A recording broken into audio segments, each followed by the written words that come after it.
Started? Okay, so again we are going to start with IR today. International relations, part of GS2. Can you tell me how many questions are asked from international relations in GS2? Means around 4 questions. Out of 20, around 4 questions are asked from international relations of approximately 50 marks. Okay? So this covers 50 marks of your main syllabus. Also, if you have seen prelims question paper, now they are asking more and more about international bodies, G20, BRICS and everything.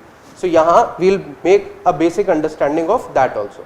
So this will be helpful for you in prelims, mains, as well as in other subjects also like internal security. Wahan par bhi foreign nations come into play. Fine. So what was the first heading? Foreign policy. Yes. So you told me that foreign policy is basically how you deal with other nations. Correct? It is a very basic understanding. Correct. See, foreign policy, every nation has a foreign policy. What is foreign policy? First of all, understand the basic idea how a country runs. For example, currently there is BJP government in center. Yes. But before that it was Congress or UPA as you call it. Before that it was sometime Narasimha Rao government. Before that Indira Gandhi, Nehru, everybody was there. But the foreign policy of a nation is not shaped only by individuals.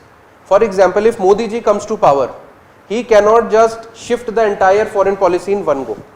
Okay. Policy as a word is basically continuous. Everybody, every actor who is coming is going to play by that policy. He can make some changes, but there is always a sense of continuity in policy. Policies are made so that, for example, you are made the Prime Minister tomorrow. Okay? He doesn't just come in and say, no, from tomorrow we'll have lunch in Pakistan. It doesn't work that way. Policies guide a long-term vision. Understand? So this is policy. Foreign policy essentially means basic set of principles about how a nation is going to deal with other nations. Deal economically, it can be militarily, it can be diplomatically. Fine. So I'll make you write a standard definition of foreign policy first. After that we'll build on to it. Please write down. Foreign policy is a nation's official strategy.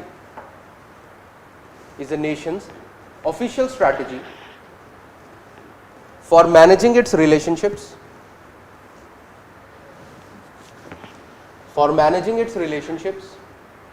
security, trade with other countries.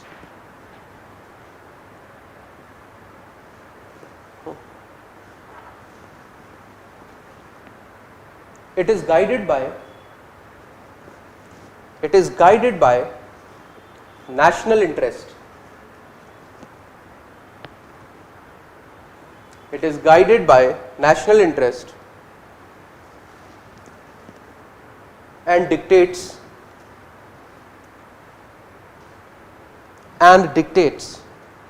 how a government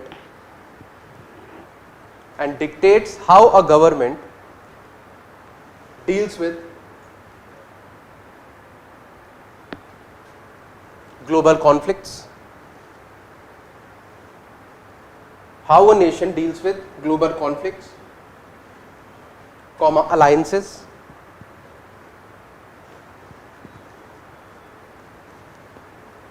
international law,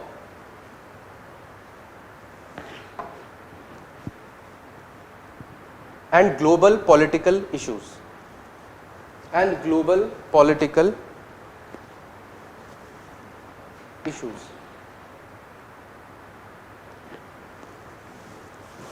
Understand? Basically, foreign policy is how we deal with other nations, first of all. Secondly, I made you write it is guided by national interest. So we came across a term called national interest.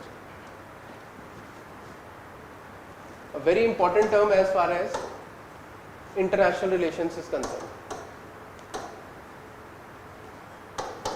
What is national interest? See, national interest is something which is in interest of the nation. For example, I'll tell you, having good relations with Pakistan, is that a national, or we'll take another example, secure borders of India. Do you think it is a national interest? Yes, you need to have secure borders. That is your national interest.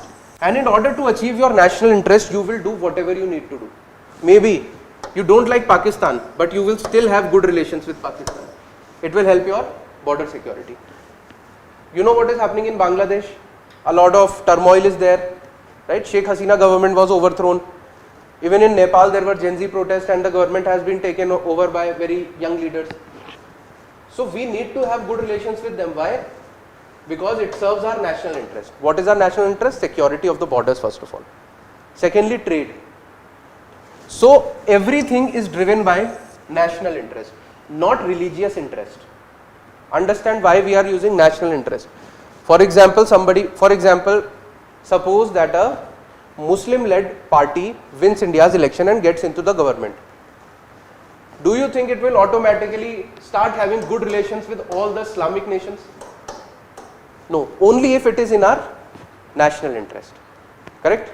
So everything, your whole foreign policy is guided by national interest. What is India's national interest is of prime importance. If sometime we feel being close to Russia is going to help us, we are going to be close to Russia. If sometime we feel being close to US is going to be in our national interest, we will be close to US. You understand what is national interest? Please. Fine. So this is what is national interest. It is of prime importance. What Modi ji wants does not matter. What Rahul Gandhi wants does not matter. What anybody wants does not matter. What matters is what is in interest of the nation at that point. If you remember, India always supports non-violence. We always say that we don't attack any country. But India did Operation Sindoor when it was in our national interest. India talks of non-violence, but it is one of those countries who have nuclear power. It has nuclear heads. Why? Because it is in our national interest. So only principles are there, but the main thing is national interest. Tomorrow if there is a situation in which national interest means using nuclear bomb, India will use nuclear bomb because it is in our national interest. So national interest is the main factor as far as foreign policy is concerned. If having good relations with Pakistan is in our national interest, we will have it. If we want to isolate Pakistan, we will, but it will be guided by national interest. Any doubts till now? No? For example, recently there was this developments in Iran, US versus Iran, Israel, US, Iran, they had a major war, you can say. What was India's stand? Can anybody tell me? Non-aligned. Basically we were like, it is not our fight. Why should we jump into it, take sides? Why? Because right now maintaining good relations with US is in our national interest. Also at the same time, Iran has been a very dear friend of India. We have a lot of oil dependency. Historically we had a lot of oil. It is our neighbor also. It is very close. So that if you see, India maintained good relations with Iran also. India sent some medicines also, medical aid. And how it helped? India's LPG tankers were most of the time allowed to pass through the blockade. Where was the blockade? You are reading currents, no? Strait of Hormuz was blocked. Still India's tankers were somewhat allowed to pass compared to other nations. So do you think India helping Iran and not taking a stand for USA helped? Yes. A lot of people said you just criticize. You say US has, they might have done wrong. US was wrong, you can say. But India did not do that. Why? India did not say Iran is also bad. Trump was pressurizing us, but we did not. Why? Because we don't want to spoil a relationship. In our national interest, we need our oil tankers to pass. Our whole goal is our oil tankers, not why you are fighting. And we achieved that. That is what is national interest. You understand? So, please write down definition of national interest.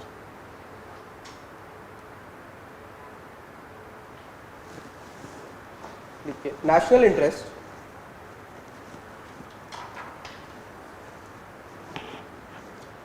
refers to national interest refers to a country's core goals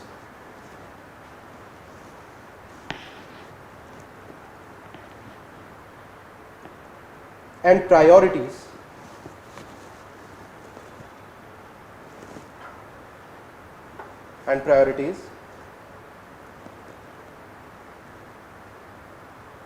to protect its survival,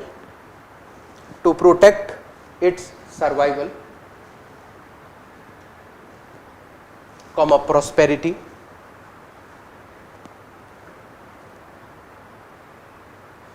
and security.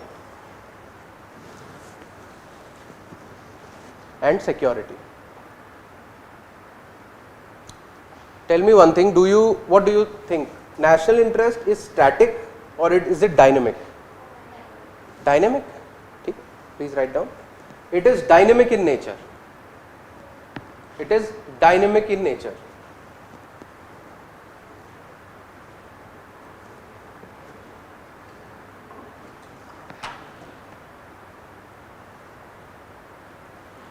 Now coming back to foreign policy. Please write the heading, determinants of foreign policy. Determinants of foreign policy.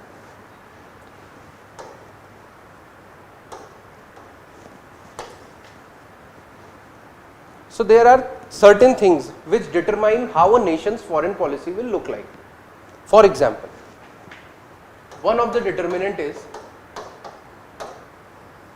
history. Do you think history has a role to guide a nation's foreign policy? Let us take the example of India. Does India's history guide India's foreign policy today? You think so? How? How is NAM guided by India's history? How? Tell me. Chalo.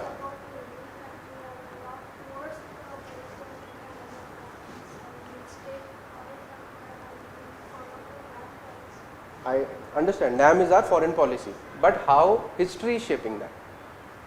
You can say that India's cultural ethos has been non-violence. So that is why in our foreign policy also, we are always suggesting peace. Wherever there is a war, India goes for peace. Fine. History, Pakistan partition, we all know. Do you think our foreign policy towards Pakistan is guided by the partition which happened in 1947? Somewhere down the line, we have apprehensions about Pakistan. You know, we have a history with China, 1962 war. Do you think our policy towards China always considers that we have had a war? That is why we always have a lot of army on the borders. Compared to a Nepal, India, Nepal have a free border. You can just show your passport, walk in. There are no very big formalities. Why? Because historically, we have been very close to Nepal. If you see Buddhism is a part of history and culture, right? Bhutan was a Buddhist country, Myanmar, India. So we are still binded by Buddhist culture. So history has a role. For example, which country do you think has been the biggest friend of India in history? And by history, don't go 5,000 years ago, 50, 60. Russia. Today, do you think that history where Russia helped us guides how we behave towards Russia? Yes, it does. Do you think how US behaved with us back when we got independence? It still creates doubts in our mind about USA. We still don't go that close to USA because we are not sure about USA. But we are sure about Russia. Russia is not going to backstab us. So history plays a role in determining your foreign policy. Has anybody not got this? So you can ask me. The whole thing is history plays a role. It can be a positive role, it can be a negative role. Clear?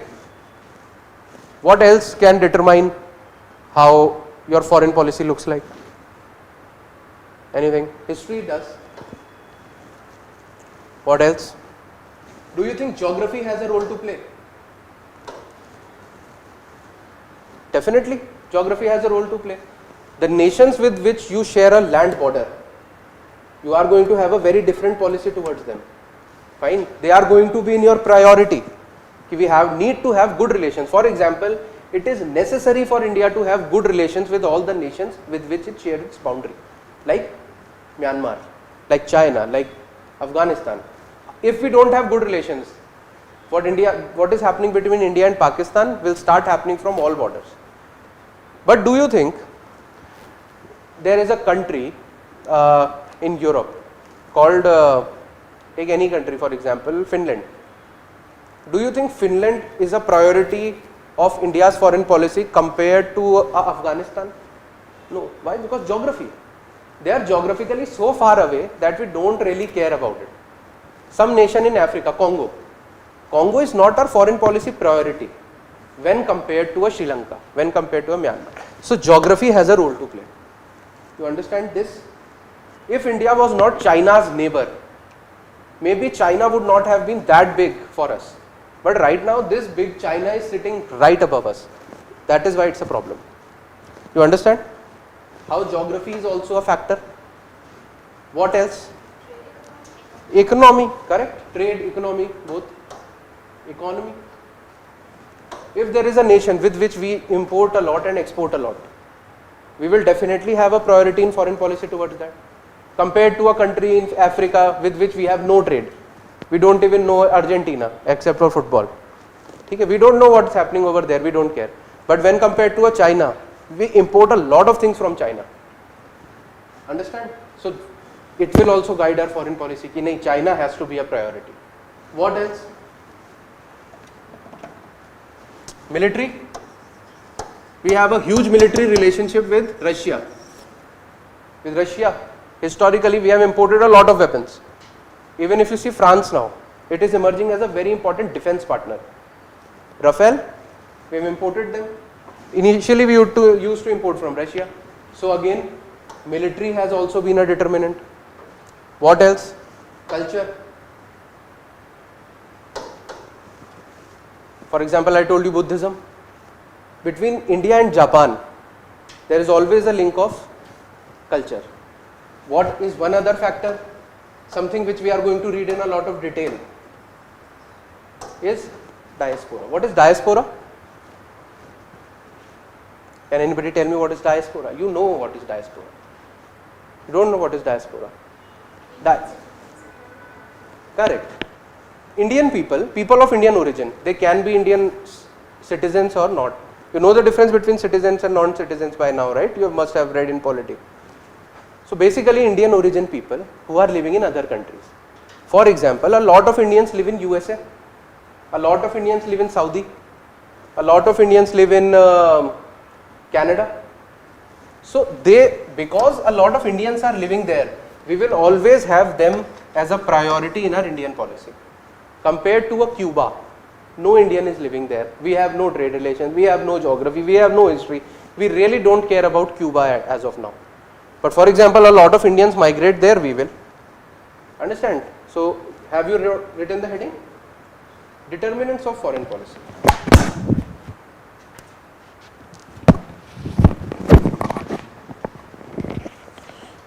Please write down. Foreign policy is shaped by several factors. Foreign policy is shaped by several factors, including history,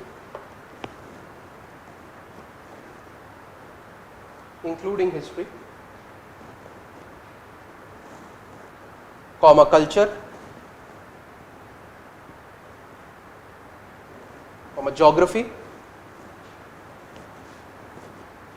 economy, diaspora, domestic and international environment.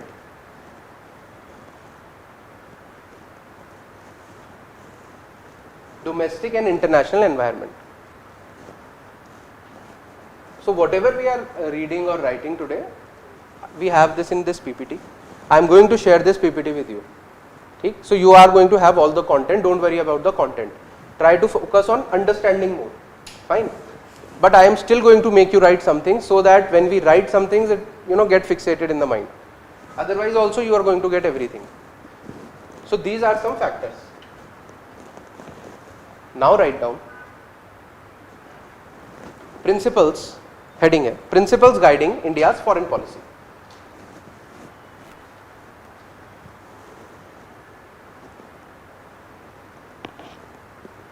There are some principles which guide our foreign policy. Principles guiding India's foreign policy. First principle, write down. Firstly, write down Panchsheel. Panchsheel.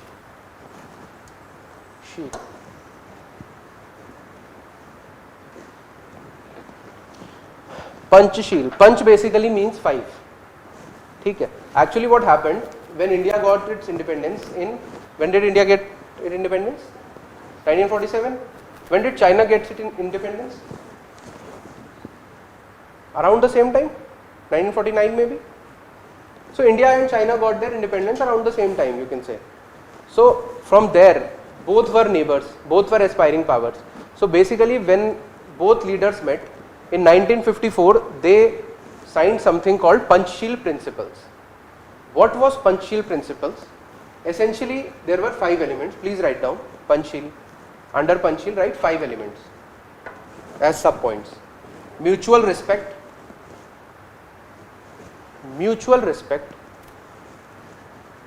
comma non-aggression, mutual respect, non-aggression, non-interference,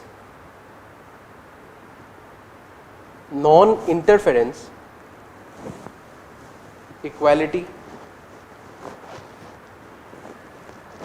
and peaceful coexistence.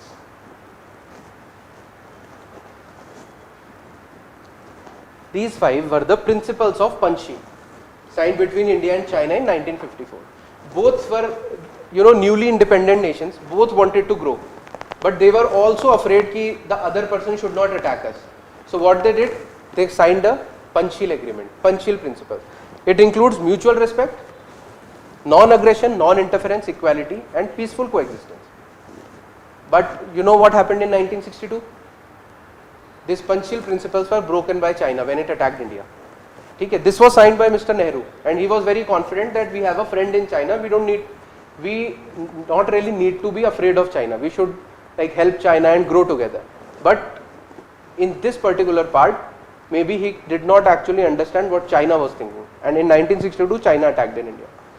Today, if you know, some of India's territory is in hands of China. It is controlled by China. Where? Yeah, Aksai Chin it is called, right? One more territory of India is in China's hands. No, Arunachal is all India's. Documented. Can anybody tell me? Okay, I'll tell you. You know there is a part of Kashmir which is occupied by Pakistan. What do we call it? POK. There is a part of POK which Pakistan has lent to China. Yes, come on. Yes, there is a corridor. What is the name of the corridor? It has given a part of POK to China. Okay? So that also China controls right now. So now if India wants to take back POK, it will also have to take that from China. So China is now a party in that. You are understanding why Pakistan gave that part to China? Because now if India takes POK, it is also going to take that from China, and India and China are going to get engaged in a war. So that is again a complexity. We'll go there when we read India-Pakistan or India-China relations in detail. This is Panchsheel. What is the other principle that we follow? A principle of non-alignment. Please write down non-alignment. Is it going too fast? If I go sometimes I go too fast, you can tell me ki sir please slow down. Non-alignment. This is a principle we have been following. What is non-alignment?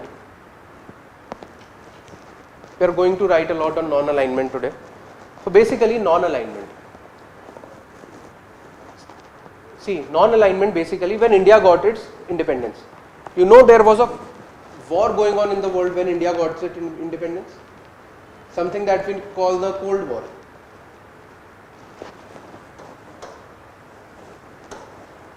the world was in a Cold War situation. What was Cold War? Why cold? Because there was no military conflict as such. But the whole world was divided into two. One was the USA bloc and the other was the USSR. Currently we simply say Russia. So the whole world was divided into USA and USSR. And there were many newly independent nations like India, Pakistan, China, a lot of nations. All these new nations, a lot of nations in Africa also. So they were basically threatened by USA, take our side. A lot of nations were like European nations, they were like take our side. So everybody was pressurizing. Sometimes they were giving incentives. Ki you come in our, as fight happens usually, there are two segments, be my friend, don't talk to him, don't talk to him. That was basically what was happening. Now for a country like India and many other nations, they cannot afford to get close to anyone because then they will have a problem with the other person. For example, if India chose USA at that point, our relationship with Russia would not have survived. So what India did? First let's understand what Pakistan did. Can anybody tell me who Pakistan chose? Pakistan decided we will be close to USA. They chose USA, fine. Now the choice was with India. India said, we are not going to choose anything. Mr. Nehru, he was a visionary. He was wrong in China's matter. But see, when you are reading about personalities or history, don't get swayed by the political parties. A person takes 1,000 decisions in his lifetime. He might be correct about some, he might be wrong about some. As far as China's policy was concerned, Mr. Nehru did not succeed. But here, what India did? India said, fine, we are not going to take any sides. We are a newly independent nation. Whatever is the matter, we will decide it on its own merits. If we think USSR is correct in this, we will take its side. If we think USA is correct in this point, we will take that side. So we will decide everything based on merits. And not just because USA is my friend, so I will stand with USA no matter what happens. We are not going to behave like this. So everybody appreciated that this is good. India proposed this thing called non-alignment. One thing that you have to clear here only is that non-alignment is not same as neutrality or isolation. We are not neutral. Ki no, we will not take sides. One approach is we will not take sides. One approach is I will take side of the person I think is right in this particular situation. Tomorrow I can go here also. You understand what's happening? Countries like Switzerland, they are neutral countries. They don't take sides. Do whatever, I don't care, you are right, you are wrong, fight. It's not my fight. But India never says it's not my fight. India says we will choose based on the matter. Understand? So pehli baat, so Nehru proposed this idea of, India proposed this idea of non-alignment. There were other nations also at that point. Yugoslavia, that was also a newly independent nation. Egypt, that was also a newly independent nation. They all came together with India. And there is a very famous conference, Belgrade. Belgrade is a place, wahan pe there was a conference. And these countries decided, okay, let us do something. Let us create an organization itself. That organization was called Non-Aligned Movement. Something that we also call NAM. You were referring to this. So NAM was formed. All the countries which were new, they decided we will join NAM. So that we will decide based on the merits. We want to get the best out of USA and best out of USSR also. See, if you are a person who has not taken sides and there are two strong people fighting, so you can negotiate with them.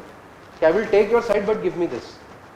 I will take your side but give me this. Then you can say he is giving me that. You should also give me that. So it gives you a better negotiation power. Currently also if you see what India is doing, do you think there is a continuity of non-alignment in India's foreign policy currently also? Has India taken USA's side entirely or Russia's side entirely? No. They still are like, we will trade with USA. We will call Donald Trump. We will do whatever they want. But we will also have good relations with Russia. We will buy oil from Russia. USA is putting a lot of pressure on us not to buy oil from Russia, not to buy defense equipments from Russia. But India is still taking it. But this is also not the case that India is not talking to USA also. We are talking to US also. We are like very good friends of USA. Like we were like 2 years ago, we were very good friends of USA. Uske baad Operation Sindoor and all happened, so there were some problems. But India has good relations with France, with Russia. India is the only country, if you see, who has workable relationship with Russia, USA, Iran, Saudi, UAE. China ke saath we don't have a very good, but Japan is a very good friend. Australia is a very good friend. European Union, with European Union we have signed a free trade agreement. You know. So my whole idea is, you all are reading current affairs. Now I am assuming you have basic knowledge what is happening in the world. So this is all happening. Whole idea is India is non-aligned. For example, Russia-Ukraine issue happened. Okay? Russia attacked Ukraine. Did India take sides? Did India say no, wrong Russia or Ukraine? India decided, not my conflict, why should I get involved? Iran, USA, did India take sides as such? No. It just said, restore peace. We need peace. Russia, Ukraine, we need peace. Everywhere we just say that peace. Why should we get involved? If by getting involved, it is serving our national interest, we will get involved. But if we get involved and for example, if we say no, Russia is doing wrong in Ukraine, and Russia basically said, okay, fine, from tomorrow we don't have a relationship, I am not going to support you now from whenever you are going to need me. Do you think it will hurt India's national interest? Yes. If Russia is not on our side, it is going to hurt us. Understand? So that is why India never, gets engaged unnecessarily. This is what is national interest. This is what is non-alignment. And this movement was joined by a lot of nations. This was the brainchild of Mr. Nehru. Third principle. Non-alignment, everybody understands? Third, anti-colonialism, anti-imperialism. This is one point only. Anti-colonialism, anti-imperialism, and anti-racism.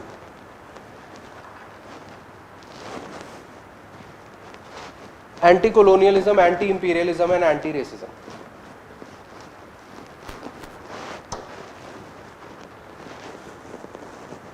So when India got its independence in 1947, basically India was ruled by colonial powers. Britishers were ruling India, Pakistan and a lot of Asia, South Asia. Countries in Africa were also, ruled by colonial powers. So India decided, our foreign policy which we are going to make right now, it will always be anti-colonialism. We are not going to occupy any small nation. And if any nation occupies, for example, if Britain occupies anything, we are not going to support. So, anti-colonialism and anti-imperialism. Imperialism is also somewhat same to colonialism. We are not going to support. Third, what we wrote, anti-racism. You understand what is racism? What is racism? Differentiating on the basis of color. So if you see, major countries in Africa and Europe people are usually white skinned, majorly white skinned, and African people are majorly, dark skinned people. So these Europeans actually say, history is done. Do you know white man's burdenship theory? Have you been taught? So basically what happened, when Britishers or Portuguese or French or Dutch, these four people came to India. When they came to India, so Britishers actually said that God has given this a burden on white men. White men have a burden to uplift the dark skinned people. This is called the white man burdenship theory. So they justified colonialism, that we are doing this to uplift you. God has told us that we have to do this. It is called white man burdenship theory. And on basis of this theory, they have colonized whole of Africa. whole of South Asia, countries like India and everything, they got colonized because these people thought we are white skinned, so we are better people and we should do this. So India has always been anti-racism. No differentiation on the basis of color, on the basis of caste. India always stands for equality. In Panchsheel we wrote a principle of equality, no? So you don't differentiate on basis of color. In fact, India was one of the first countries which gave voting rights to everybody above 18. Universal adult franchisee it is called. So this is another thing. Next please write down. Peaceful settlement of disputes. It is a principle of India's foreign policy that there should be peaceful settlement of disputes. India tries to get into war as far as possible. If there are two countries fighting, India will always come with the solution of peaceful, talk to each other, don't fight. Last one is strengthening multilateralism. Strengthening multilateralism.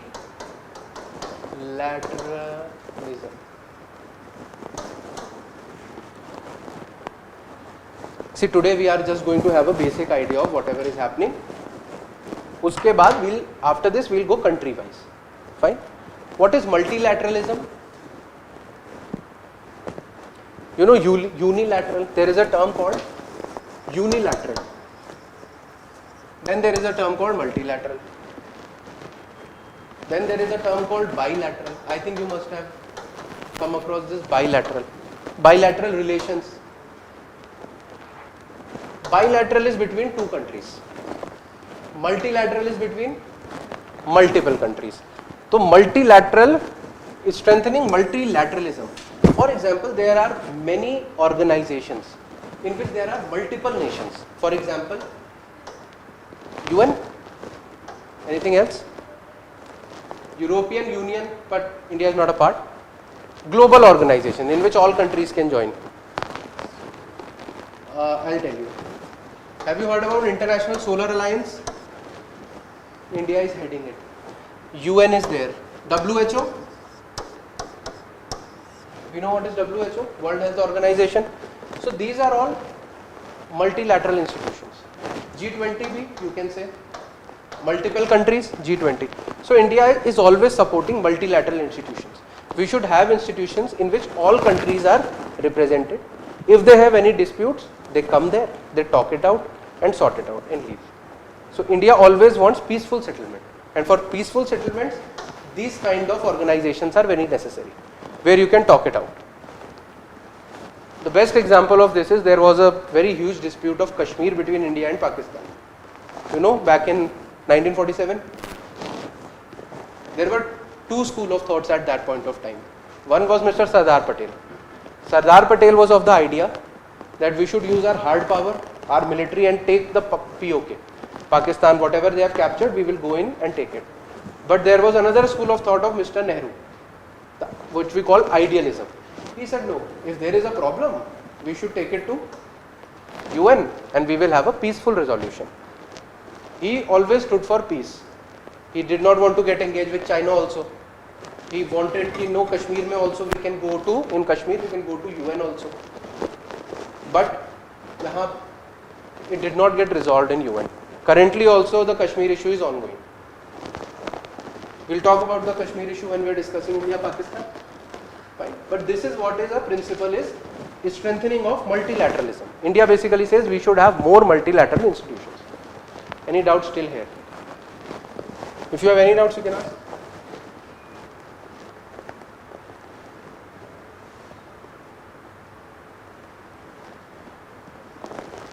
We have written this, principles which guide them. Okay.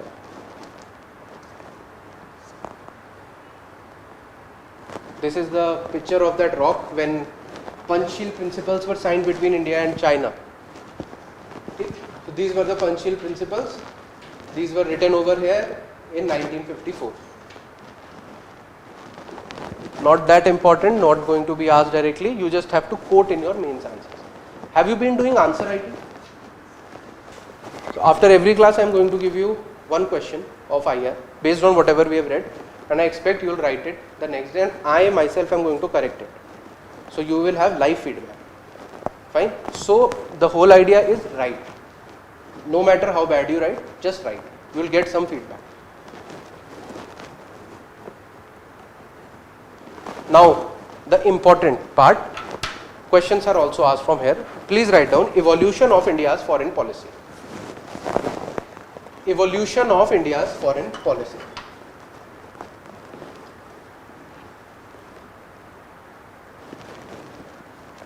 Do you think foreign policy is dynamic in nature, or is it static? Dynamic. There was one foreign policy which was made in 1947. Later it evolved based on international situation, domestic situation, economics, everything. Fine. So basically, when we study about the evolution of our foreign policy, we divide it into certain phases. For example, one phase is Nehruvian era, when Nehru actually drove it. Then there was a Indira Gandhi era. Currently it is the Modi era. So there are all different, what new that person did, how it changed, everything we are going to read. So please write down first phase.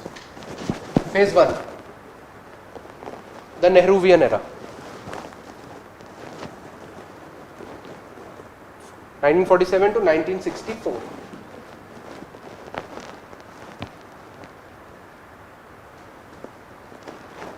Idealism and non-alignment. Idealism and non-alignment.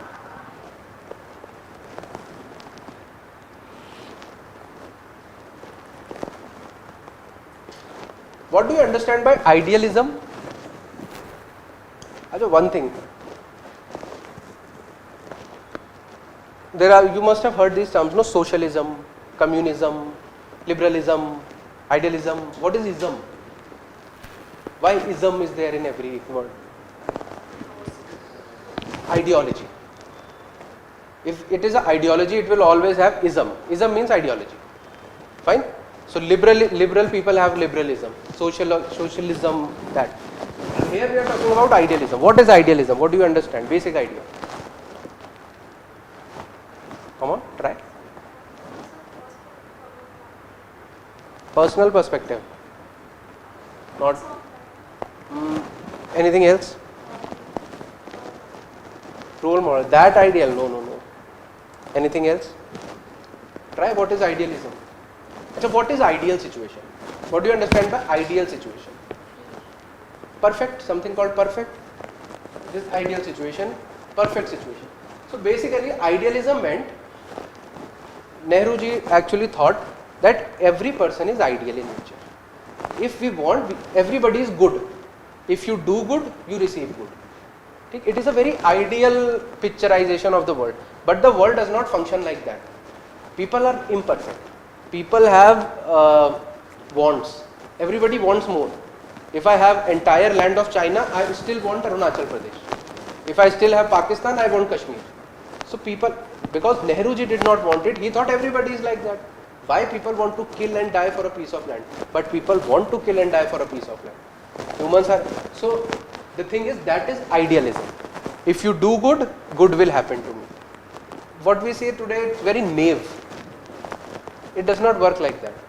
People are bad in this world. Fine. For example, if you assume that there will be no crime and you remove all the police, fine. Just take out all the police from Bangalore and assume everybody is ideal, following idealism of Nehruji. Do you think there will be no crime, or there will be crime? There will be crime, because everybody is not, because you will not do crime. Don't assume that nobody will do crime. You understand what I'm saying? That is idealism. The world is ideal, but the world is not ideal. But when India got independence, Nehruji basically wanted, let us showcase myself as ideal as example. So he followed idealism. And in this idealism only, he signed what we recently saw, non-aligned movement. I've explained everything to you. What is non-aligned movement? It is aimed to maintain national independence in foreign affairs by not joining any of the military alliance formed by USA and Soviet Union in the aftermath of Second World War. Correct? Makes sense? What else? it was neither neutrality nor non-involvement. It is a dynamic concept that meant not committing to any military bloc but taking an independent stand on international issues according to the merits of each case. Understood? It is the same thing which we discussed. Fine. So we have already discussed non-alignment. Just a prelims fact. Who were the major leaders who actually conceptualized? Mr. Nehru, Mr. Nasir of Egypt, Ghana, Indonesia and Yugoslavia's people. These 5 nations came together and gave birth to what we call non-aligned movement. Is this organization still there? NAM? Non-aligned movement, is it still there? It is still there. Fine. Still meetings happen, but not very active. Now people have lost interest. We'll discuss the issues with NAM also. But the first summit of NAM was held in Belgrade, I told you, in 1961.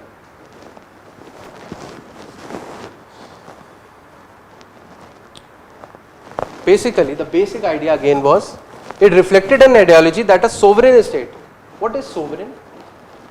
You have read polity, no? Sovereign has been taught in preamble itself.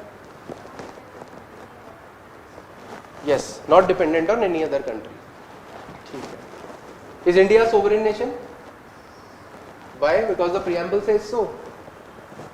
India is sovereign.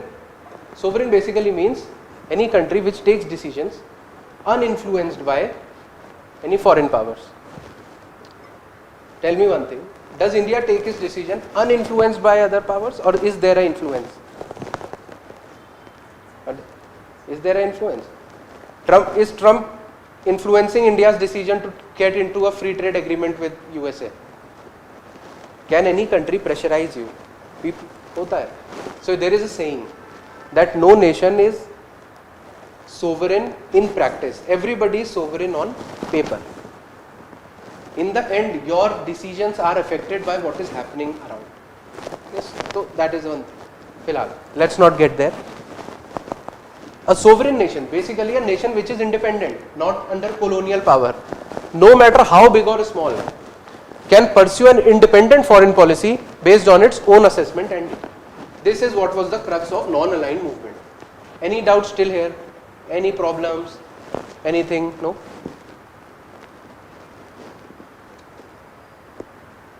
Fine, I have explained this also. Now please write down significance of NAM. Significance of NAM.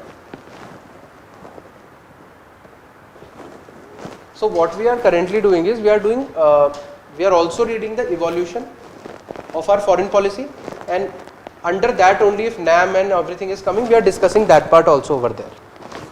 So what was the significance? Before this, tell me. I want you to tell me.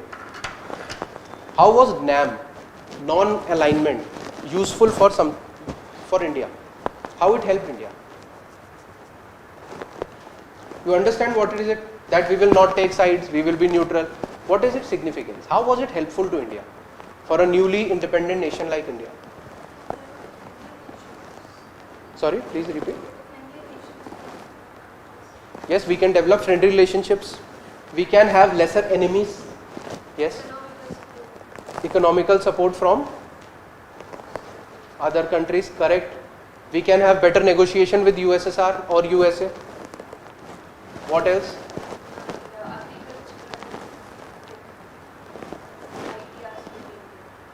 Agricultural ideas from Israel. Okay, not directly, it can be an example. Yeah, example, it is correct. Again, it is an example. One point. Do you think the world was divided into two parts? Fine, USA and USSR. But India came up with a third idea. Do you think on the global stage, it represented India as a new power? Right? For all the smaller nations. They were also in dilemma, who to join. India came up. No need to join anybody. Let us make something of our own. So it gave India a leadership position in the world. Understand? It made India stand as the moral voice of the world. India somehow got 100 nations which were supporting it. India, which has no economic power in 1950s. It has 90% people who are uneducated, lot of population, poor people dying. But somehow, by brilliance of Mr. Nehru, 100 countries are like, India is our leader. They have chosen India as leader. Why? Because you are the leader of non-aligned movement. You understand what's happening? So it gave India a global standing in the world, this non-alignment. Any doubts? No? Chale, please write down. Significance. Significance is asked. Gave India an independent voice. Give India an independent voice.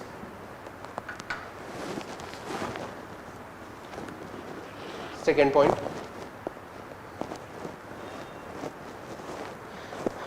Built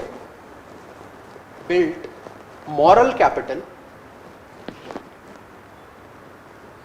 Built moral capital and established India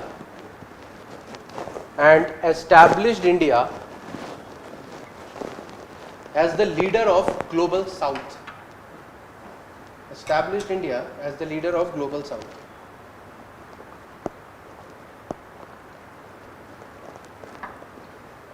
What is global South?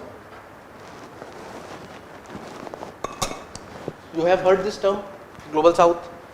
So essentially, what is global South? Have you all seen the map of the world? Fine. If you see, picturize the world map in your mind right now. If you divide it from the middle, the top half is generally the more developed nations, Europe, USA, Russia, and south is generally Africa, Latin America, South Asia, India, Bangladesh type of countries.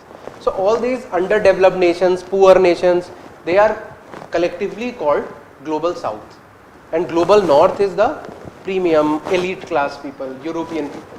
So that is what is global South. So India came out as the leader of global South. They were all newly independent nations who joined NAM.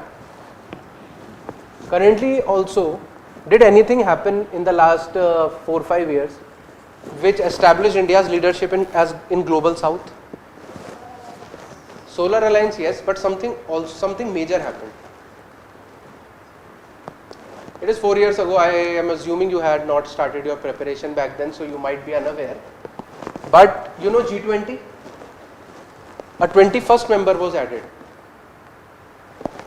The member was African Union.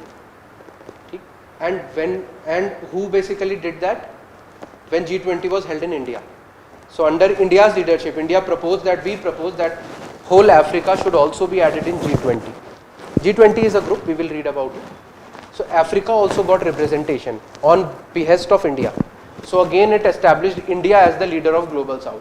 India is one person, India is one nation which is speaking up for 100 poor nations. Correct? So India again established itself as the leader of global South. Understand? Chaliye. Let's go.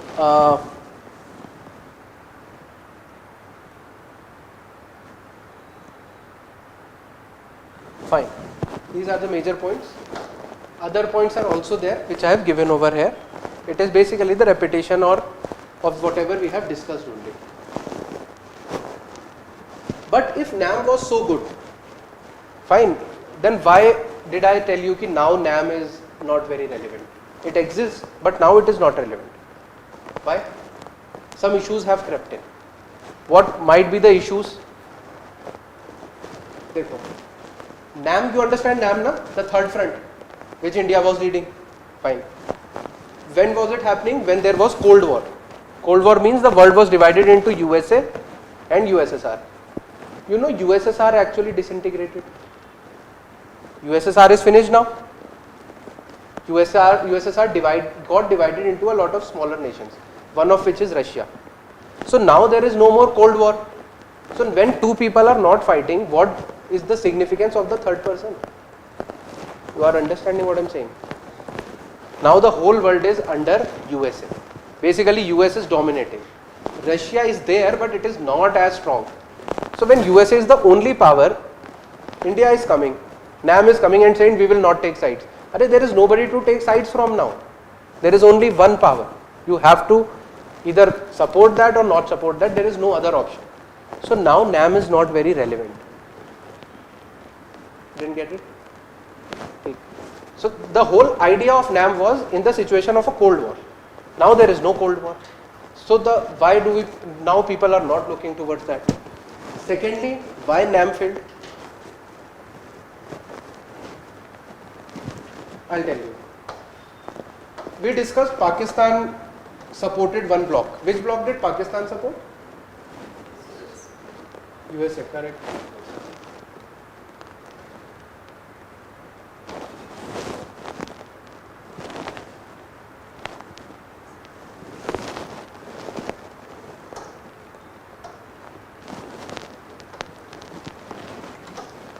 So Pakistan actually supported USA.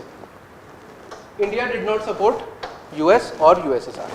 But India actually had a problem. India had a problem in 1962 with a country called China. India-China had a war.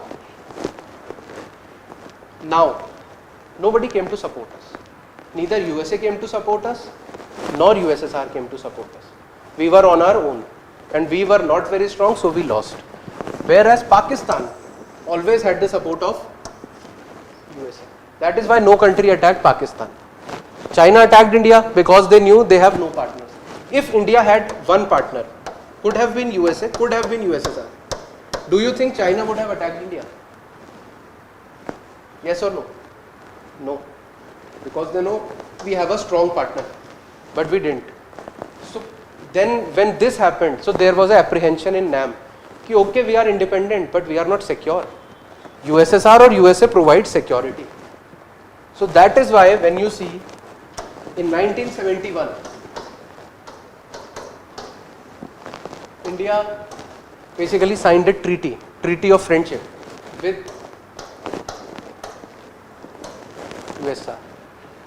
We somewhat basically said ki no, we need one partner.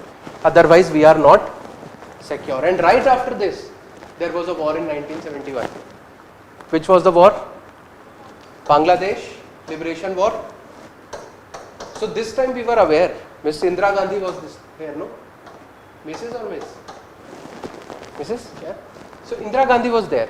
She knew that this time also if we are getting into a war, firstly we need support of somebody. Now USA was already supporting Pakistan. You know, na, Bangladesh was Pakistan only. Before 1971, East Pakistan and West Pakistan. So USA was here. Now India cannot get involved in Bangladesh Liberation War because it is also going to get involved with USA. USA is supporting Pakistan. So we needed a partner. So Mrs. Indira Gandhi went to USSR, signed a treaty of friendship. Ki if they attack us, please come to our rescue. And that is exactly what happened. When India got involved in 1970 war this time, it was a war between India and Pakistan. From Pakistan side, US came to help it. It sent its navy in the Indian Ocean. Ki we are coming. But when they came over here in the Indian Ocean, they were met by USSR Navy. And they were like, we are here for India, we will not let you enter. So USSR actually stopped USA and India, Pakistan fought and India basically won. So you understand what happened? Why we actually went to USSR and why NAM was a failure? Why NAM failed to provide that security which USSR provided? You understand? This happened with India and with other nations also. So people were like, fine, NAM is good. NAM is a moral voice. It is ideal. But we always need security. And for security, we might have to choose between US and USSR. Is this clear with everyone? So that is why after 1962, we did not lose a war. We always were prepared. Ki, okay, this we need external support, we will get it. And now this again brings us to something which we already discussed. Something called national interest. We decided we will be non-aligned, but when it when actually we got the idea ki no, being USSR will help us. We have non-alignment as a principle, but we will say no to the principle and we will go close to USSR. Why? Because it is in our national interest. So principles are above, like principles are supreme or national interest? National interest. Principles guide, but principles can change. The whole idea of foreign policy of a nation is national interest. Fine? If tomorrow, yes, please. Yes. When India-Pakistan actually got partitioned, and Pakistan was a very, like, US had a lot of strategic depth in Pakistan. They were very close. Fine. So that is a big reason why we did not get to USA. USA was not entertaining us also. USA saw, for example, Mrs. Indira Gandhi went to USA at that point because India was facing a agricultural crisis. Yes, they gave us those grains which were discarded over there. People, they used to feed animals with that. So they, okay, we will help India agriculture. They gave us PL 480. Okay. So US was never inclined with India, and they were so close to Pakistan. And if you say, let us assume USA Pakistan are close, but somehow during the war India convinces USA and USA starts to support India. Let us assume Indira Gandhi went and she convinced. What will happen to all the other partners of USA? They will say na ki we cannot trust USA now. It left Pakistan to die, so it will also leave us. So USA can never support India in this situation because it also has to maintain the trust of its other partners. So that is all very complex. You have 10 friends. You have to maintain. If you just say one bad things about one, 9 will also get insecure. So that is why India went to USSR. And when USSR actually protected us by using its navy, from there to today, our whole relationship is standing. We trust USA as our biggest friend. Fine. That is why Russia is our biggest friend, because they protected us when the whole world was against us. One more time actually they protected us. Do you know when did Russia protect us? Okay, I'll tell you. There was a war, Kargil war.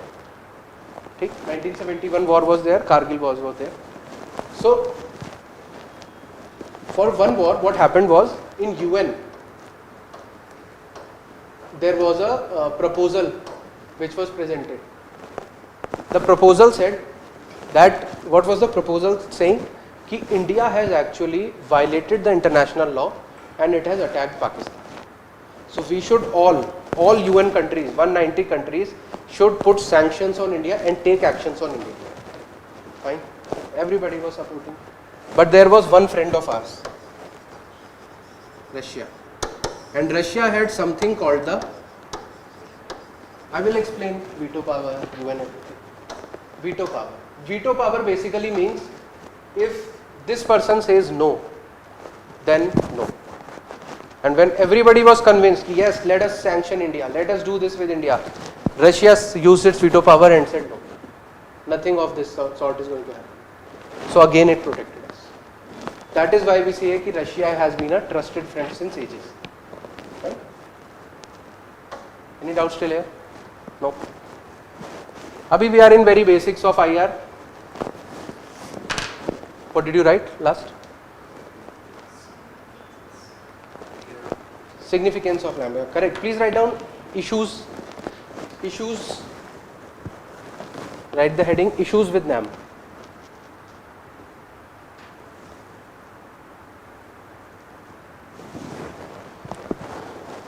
NAM was criticized.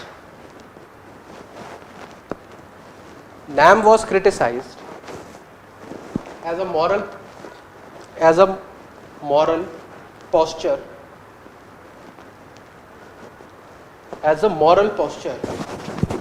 rather than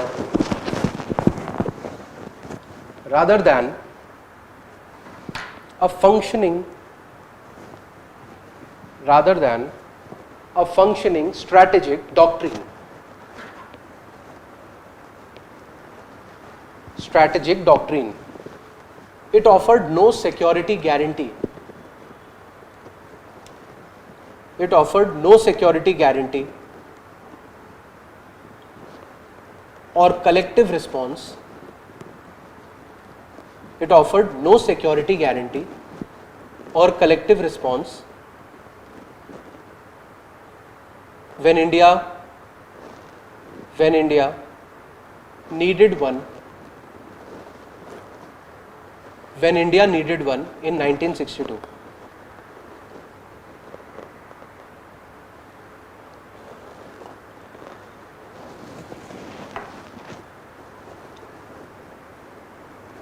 It is, next point, it is criticized. It is criticized for prioritizing. It is criticized for prioritizing India's global image. It is criticized for prioritizing India's global image as a leader. India's global image as a leader rather than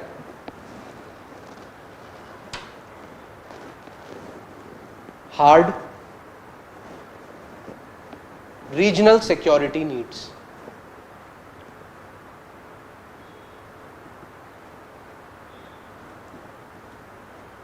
And last point, non-alignment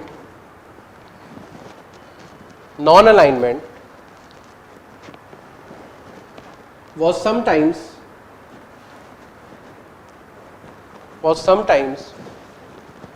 read as strategic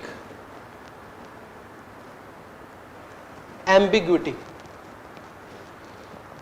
Strategic ambiguity.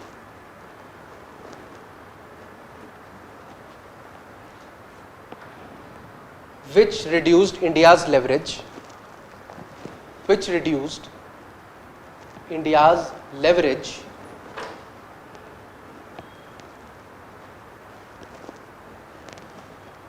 with both sides. India's leverage with both sides.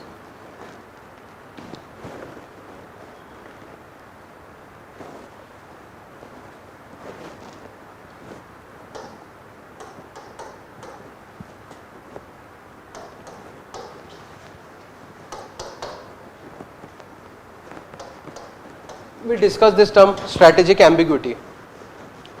See, what we discussed right now, being non-aligned gave India good negotiation powers.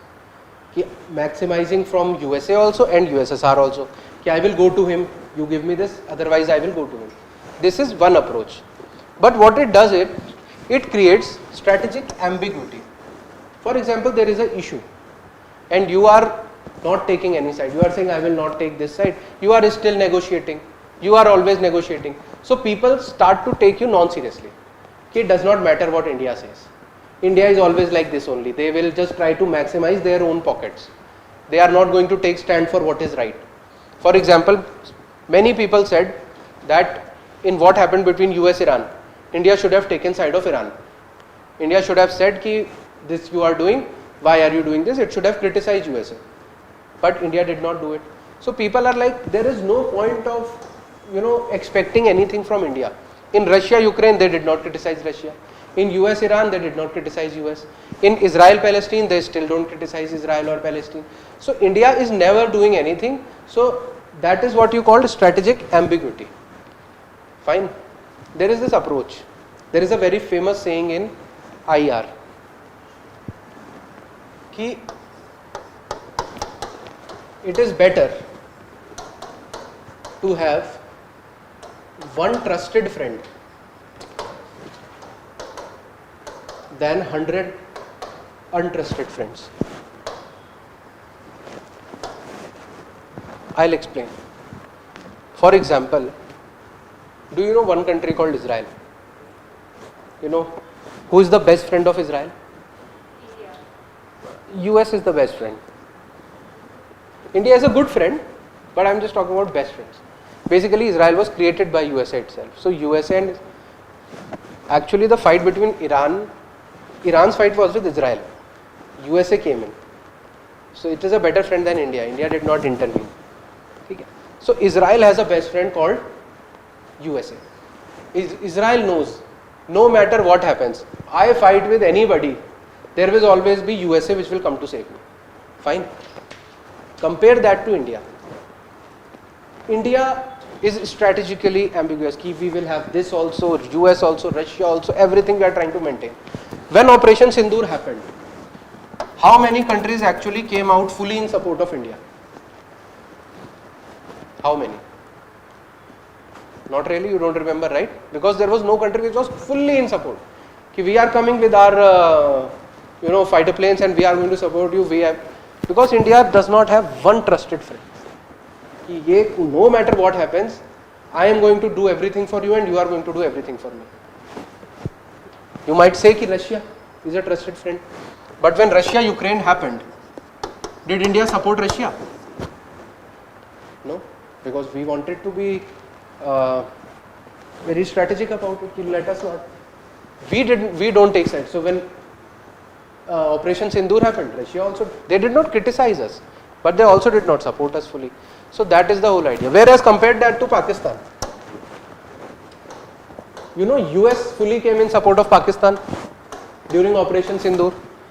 Trump says he made a call also to stop the war. Still, we don't know what happened. But USA came fully in support of Pakistan. They still have that friendship ongoing.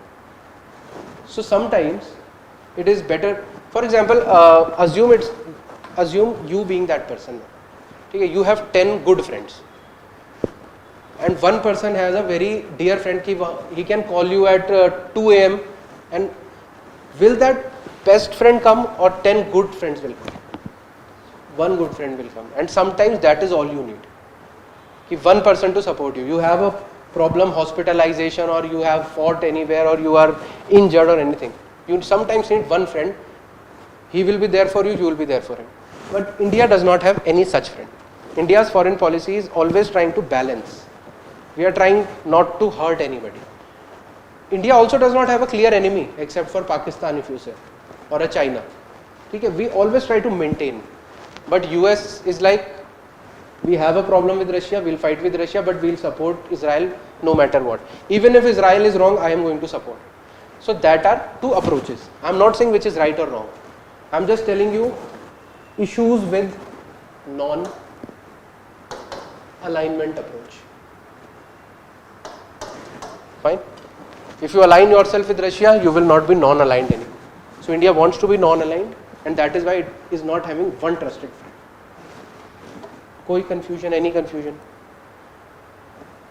Is this all making sense, or is it going like, you can be very frank with me, I am like your big brother here, not a server, 50 years of age. If you don't understand anything, just say we are not understanding XYZ.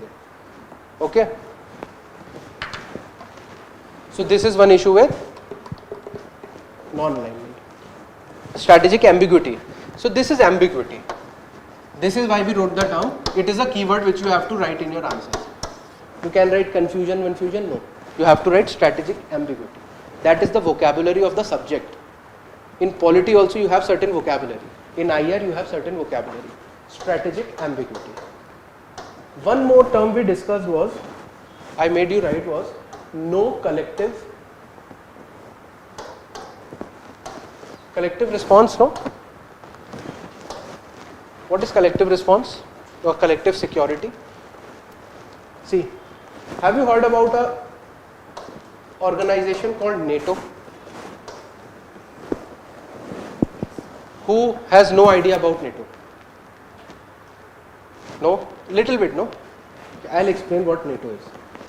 See, after World War II, there was a Cold War. Everybody follows still here, no? There was a Cold War. So basically what happened, USA formed a bloc, military bloc called NATO. All the countries, all the European countries which supported USA were basically included in NATO. And the idea was, if anybody attacks, for example, around 29 countries are there. If there is a nation which is going to attack any one, all the 29 will come and fight this one person. This is called collective response, collective security. Fine. Is India part of any such group? No, we are not part.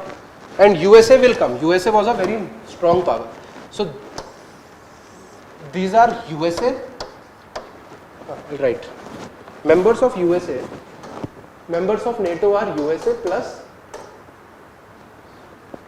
European countries. This is NATO.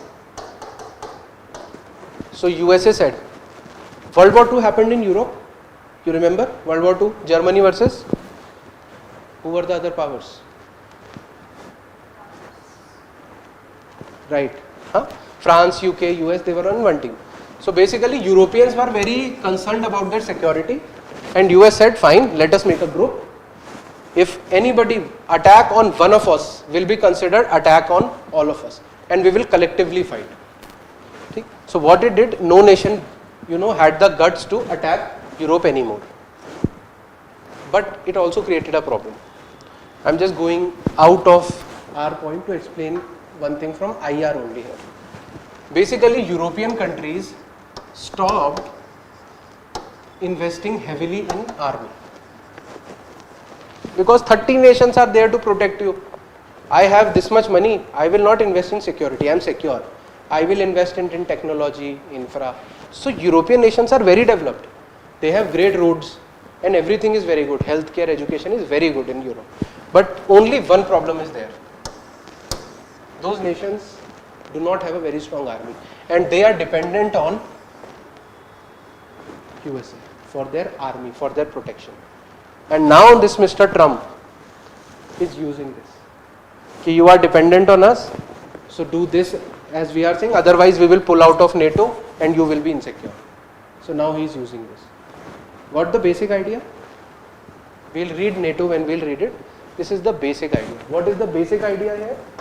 Basic idea is NATO is an organization based on the idea of collective security. Fine. There are two ideas, collective security, collective defense. They are in political science optional. We will not go there. Idea is we are one group. For example, we are one group. If any person from outside comes and attacks any one of us, we will all fight. Do you think it gives a sense of more security to you? A sense of family? Ki we are family, fine. But India is not part of any such group. NAM has any, did I tell you NAM had any such element? No. NAM was just like we will not take sides. But what happens if somebody attacks us? You are on your own. Fine. So this was another issue.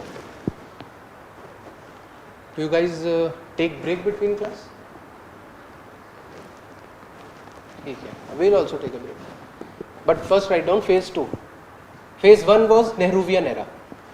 Nehruvian era was characterized by idealism, non-alignment. But then came phase 2, the Indira era.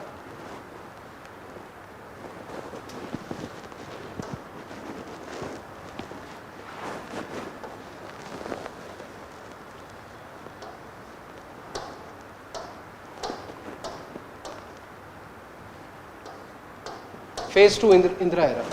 Please write down 1964 to 1991.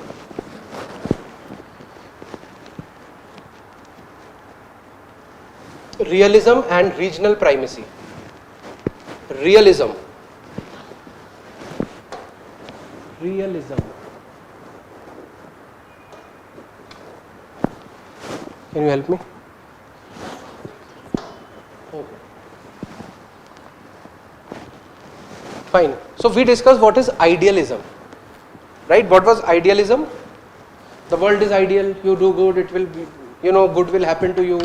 There is a God sitting there. That kind of thing is ideal. But 1962 war happened, India badly lost, and we realized that the world is not good, and enters the concept of realism. What is realism? Ism again, ideology. Realism is see the world as it is. Use your hard power. Fine. Don't think other person is right or is a very good person. No. Be realistic. You understand the practicality.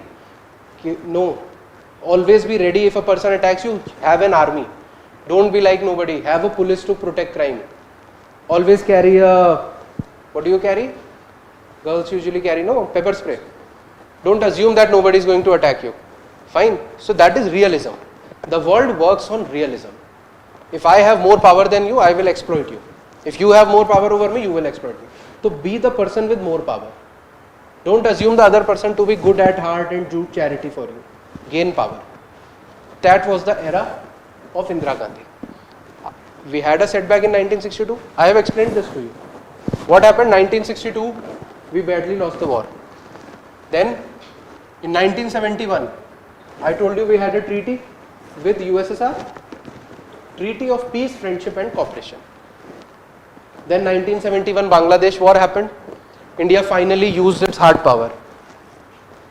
If India was ideal, no, there is East Pakistan and there is West Pakistan, and in the middle of them there is India.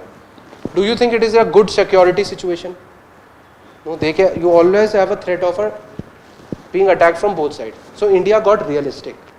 India was of the idea, no, if I have a chance to divide Pakistan into two, I will do it. But do you think in idealism era we would have done it?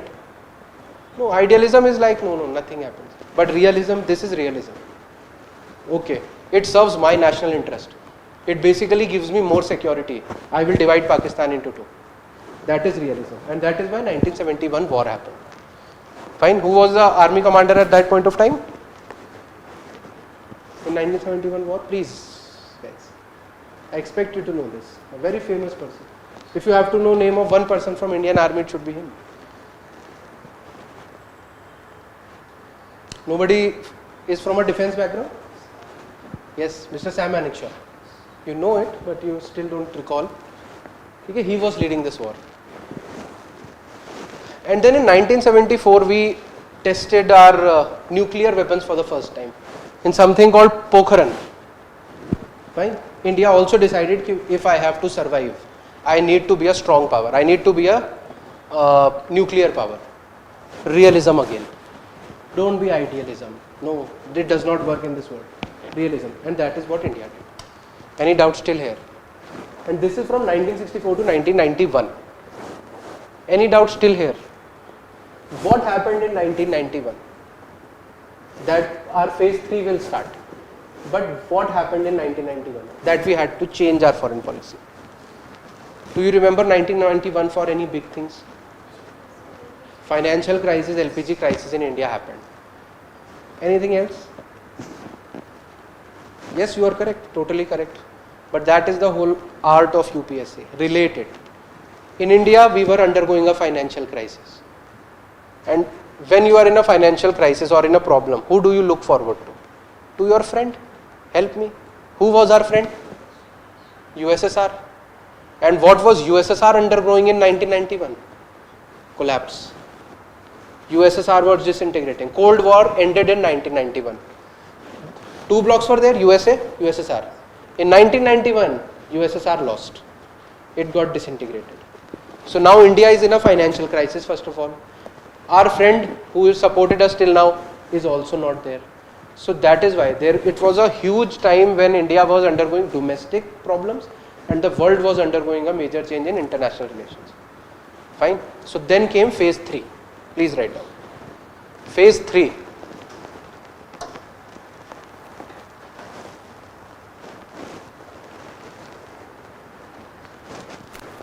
(1991 to 2000s).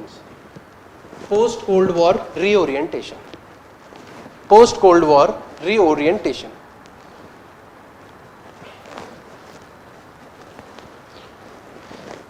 So now we had to change our foreign policy.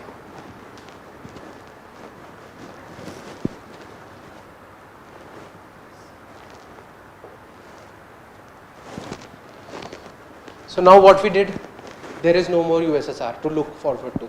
So now we will start looking somewhere else for help. Where are we going to look forward to? We launched a policy in 1992 called Look East policy. Have you heard of this? Look East. Now India started to look in its east. Which countries are in its east? Come on, yeah, speak up. South Korea, North Korea are in the east, a bit far away, closer to it. Myanmar.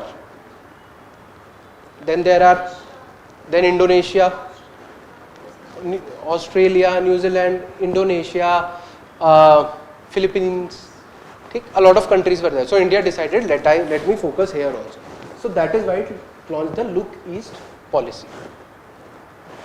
In this Look East policy, I will explain Look East policy to you. Fine. So we started looking in the east to expand the relationship with other neighbors, eastern neighbors. There is a group called ASEAN, ASEAN. A lot of countries which are in our east are a part of ASEAN. So we started building up our relationship with ASEAN. I will explain ASEAN to you. What else did we do? There is something called Gujral Doctrine. Very important. Gujral, I.K. Gujral. Basically, he was the foreign minister of India at one point of time. Did he also become the PM at some point? Okay. We'll read about it. Gujral was one person who determined our foreign policy. What was the foreign policy? Gujral basically IFS officer. You also are preparing for it, no? Anybody of you who wants to be IFS officer as first choice? Or all of you are aiming for IAS? IPS? IPS. Yes, only. Fine. Okay. So Gujral Doctrine. What was Gujral Doctrine? Gujral Doctrine said that, see, we are in a situation, we don't have any big powers who are favoring us. We are in crisis. What do we need to do? We should maintain our relationship with our neighbors first of all. Fine, neighbors. How do you maintain a relationship with your neighbors? For example, our neighbors are Myanmar, Sri Lanka, these type of smaller nations. If you give them 100 rupees, do not expect them to give you back 100 rupees. A relationship with smaller neighbors cannot be based on the principle of reciprocity. You understand reciprocity? Reciprocal relationship. I help you, you help me. Then we have a relationship. Otherwise, no. Usually that is what happens. You buy a samosa, you give him some rupees, relationship is done. Fine. You take a pen, you pay, done. That is why anybody interacts with you. But Gujral said that this is not we should do. This is not how we will go about it. How we will go about it? Help them. Don't expect anything in return. Fine. Do you do that in some kind of relationships? When there is a boyfriend-girlfriend relationship. Wahan people just do things. Why? In hope of a later reward. Fine. Just help them. Just help Bhutan. Help Sri Lanka. Don't expect anything in return now. Later, if sometimes some situation comes, at that point they will be in debt of you. And you can tell them, no, I have done so much for you, you do this for me. And they will, and that is how that relationship will be built. You understand? For example, if you see Nepal, India has a very good relationship with Nepal. There is a Gorkha regiment in army. Fine. Nepal, the IAS of Nepal, no, they get training in Labasna of India. Fine. So India does a lot for Nepal. For example, Nepal is a very hilly area, so it produces a lot of electricity. A lot of rivers also flow through it. Hydropower plants are there. So it produces a lot of electricity, India takes it. Fine. Petroleum. India supplies a lot of refined petroleum to Nepal and Bhutan on subsidized rates. Why are we doing so much? You must have read, if there is a tsunami in Maldives or anything, if there is an earthquake in Nepal or somewhere, India forces always go there as the first responder and help them out. It is time taking, it is money taking, but India does that. Why India does that? To establish a relationship. Fine. To act as a big brother to them. Ki we are here for you. Don't worry about us. So this was proposed by Mr. Gujral. Gujral Doctrine said that you have to engage with your smaller neighbors, but with the principle where you are not expecting them to reciprocate. Let it be a one-sided relationship. Just give. Keep on giving. Later you are going to get a good reward someday. Understand that? Simple. So this was Gujral Doctrine of phase 3. This I am going to share with you, so don't worry.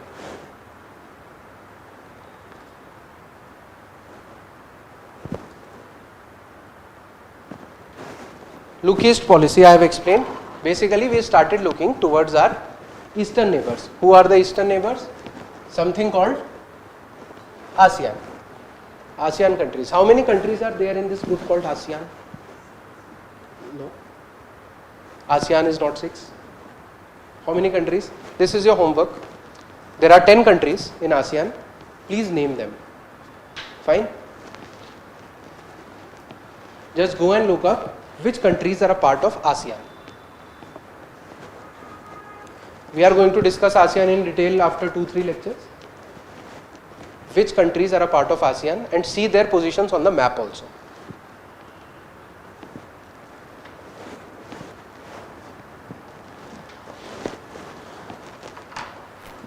So this was the Look East policy. Look East policy means nothing major, just we started to focus on our eastern neighbors, essentially ASEAN nations. Indonesia, Brunei, Myanmar, Cambodia, Laos, Thailand. You have heard about these countries, no? So these were all countries, 10 countries are there, Philippines also. Fine. And then I have also explained to you the Gujarat Doctrine. Now phase 4. We'll finish all the phases and then we'll take a break. Almost finished. Phase 4 of multi-alignment. Multi-alignment, 2000s to 2014.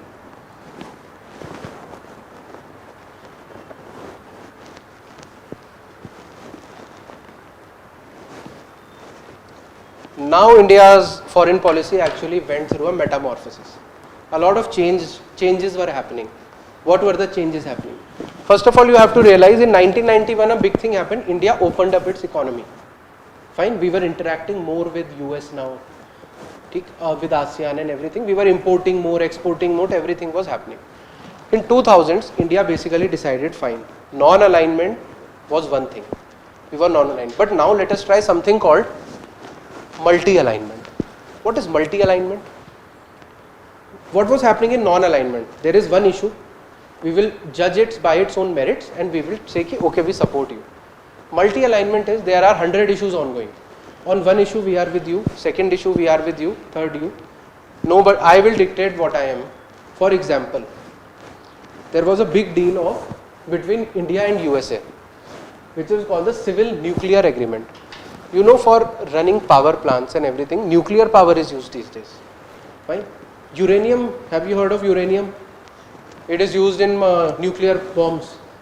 But there is also a civilian use of uranium. Your power plants are done. Electricity is produced with uranium. So uranium is just a fuel. It has good uses and bad uses. For good uses part, we partnered with USA. Mr. Manmohan Singh basically led this and India had an agreement. So right now if you see what happened till now, as far as defense was concerned, as far as India's security was concerned, everything, we were totally aligned with Russia. We were buying planes from Russia, tanks from Russia, everything from Russia. But here, we started going close to USA also. We opened our gates, let us have a nuclear deal. We could have done that deal with Russia also. But there was a awakening in India that basically over dependence on any one partner might be risky. For example, if you had 1,000 rupees or 1 lakh rupees I give you today, what do you think is a better strategy? One strategy is taking that 1 lakh rupees and buying 1 lakh gold and sitting. Right? Other is buying 20,000 gold, 20,000 FD, 20,000 in share markets and 2020. What do you think is a better strategy? Diversification. If the worst happens and gold prices drop, so you will be lost. But if gold prices drop, only 20,000 is in risk. Stocks we can earn from FD also. So it is diversification. So India started multi-alignment. We will also buy from France, we will also buy from US, we will buy from Russia, we will buy from a lot of nations. For example, if a war breaks out, something happens between India and Russia, something happened, and we are totally dependent on Russia. You know, we don't have anything else to do. They basically say, no, we will not repair your planes now. Where will we go? We are totally dependent on one. So we started multi-alignment. You understand why multi-alignment came? Fine. That is why multi-alignment was there. Now we buy Rafale from France. What do we buy from US? Do we buy anything defenseman from US? A lot of tanks we buy. Apache helicopters we buy. Russia Su-30 we are buying. There is also ongoing talks of Su-57. It is a fighter plane of Russia, and there is F-35s of USA. USA is trying India takes F-35. Russia wants it to take this Su-57. So there is this deal. Both want to be closer to India. India is trying to find the best deal possible. There is also this missile called BrahMos. India has developed it with whom? Russia. Correct? Correct. So that is why multi-alignment. We want diversifying.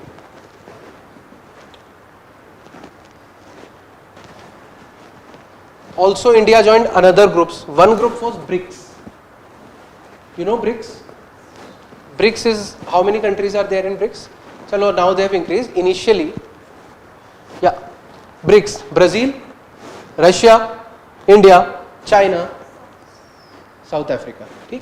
Started as BRIC, later South Africa was added, so it got BRICS. So these were the countries. There is no US, nothing. So these are all big nations, but nations which are usually, opposite of USA. They are enemies. They have been somewhere not very close to USA.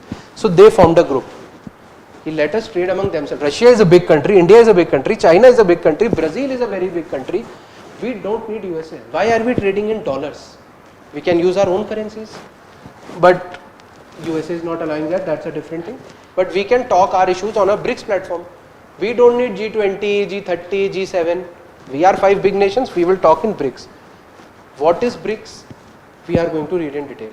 There will be one lecture which will only be focused on organizations. BRICS, G20, WHO, UN, we will read. But I am just giving you the idea that we started to join many organizations. BRICS. There is an organization called SCO. We became a member of that also.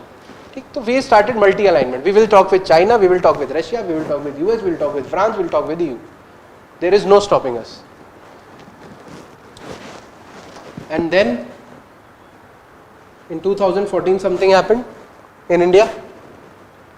The beginning of a new era. The Modi ji era. Please write down phase 5.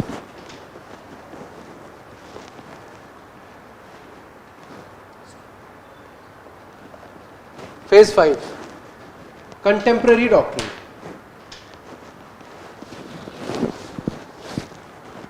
Contemporary doctrine. 2014 till now.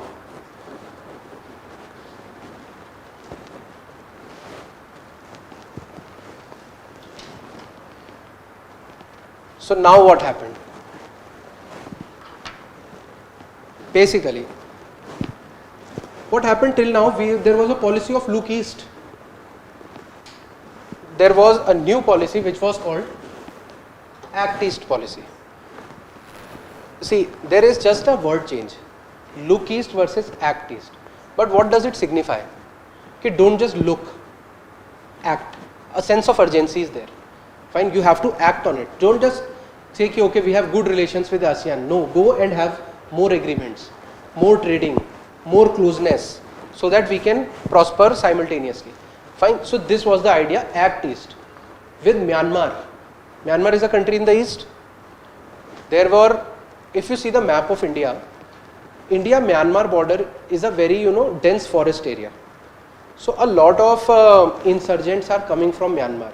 They are doing terrorist attacks in India, northeast, and they are running back to Myanmar. And we have no way to, get into Myanmar and catch them. So we built a relationship with Myanmar. Myanmar army actually caught those people and handed them over to India. So this was Act East. Operation Sunrise it was. So we were acting now. We were doing a lot more things with Nepal. We were doing a lot more things with Bhutan. We will do whatever you need. Let us talk more. Active engagement. You understand? One is look east. It is on paper. Act East. In Modi ji's swearing in ceremony in 2014, all these PMs were called. Okay, in my swearing in, when the PM is actually, taking that oath and everything. Yes. So in that, even Pakistan's PM was invited. So India basically wanted to have good relationships, act with East, and then there was another policy called Neighborhood First policy. Okay, first of all, if India wants to be a big power, First of all, it has to focus on its neighborhood. If India is not having good relations with Bangladesh, Pakistan, China, Afghanistan, Sri Lanka, Maldives, Myanmar, then how are you going to survive? You talk about being a global power and third pole and everything, and you don't even talk to Sri Lanka, you don't even talk to Myanmar, they don't talk about good to you.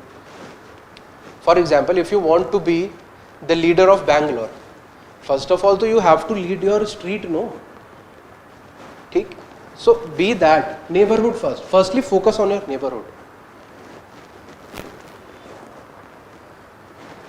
You understand neighborhood? So neighborhood first policy came into play. Act East policy came. There was a Sagar. There is this thing called Sagar doctrine. Sagar doctrine basically is India is surrounded on three sides from waters: Indian Ocean, Bay of Bengal, Arabian Sea. So Sagar basically says all the smaller nations which are there in this ocean. For example, Mauritius is there, Maldives is there, Indonesia is there. What else is there? Any littoral states? Seychelles is there. Fine. So Sagar basically meant blue economy. Whoever is there in the water, we will ensure, India is the biggest country, we will ensure security and growth for all in the region. How will we ensure that? We will have big ships. You know, INS Vikramaditya and everything. We will have them. If there is any tsunami, we are going to help you. If there is any terrorist attack there, we are coming to help you. So security and growth for all. Who is going to ensure it? India is going to ensure it. Why? Because India wants to be a power in its neighborhood first. And there is a very big problem here. What is the problem? All the neighbors of India, majorly, are also neighbors of China. Fine. So there is a fight between India and China now. Whose side Nepal will take? Whose side Sri Lanka will take? Whose side Bangladesh will take? Fine. So that is why India has to give more now. If India does not give, China will give. Bangladesh will slip into the hands of China then. So there is a fight now for nations. India, do you think currently India is winning that fight or losing that fight? Kind of losing. Currently, if we see our relationship with our neighbors, our relationship with Bangladesh is not as good currently. After Sheikh Hasina went, our relationship with Nepal is also strained. Pakistan se to we don't have a relationship at all. Sri Lanka, India have a okay relationship. India, Myanmar, not a good relationship currently. Currently, Myanmar is being ruled by the military, not a democratic government. India always functions better with democratic governments. In Afghanistan also now there is Taliban. When there was a democratic government, India had better relationships. So the problem currently India faces, or a criticism of the current government is, Mr. S. Jaishankar is, that in neighborhood, we don't have very good relationship currently. Fine. Any doubts till here? Do you need a small break? Yes, speak up. No? Yes, we need. Okay, we'll take a small break. See, till now we have just had a very bird's eye view. What is this? Phases, okay, multi-alignment, non, what is this? Now we'll properly start what is IR with each country. If you have any doubts still here, you can tell me. No? Fine, then we'll meet after a 10-minute break. 10 minutes is fine? Fine then. We meet at 1:05. Okay.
Shall we start?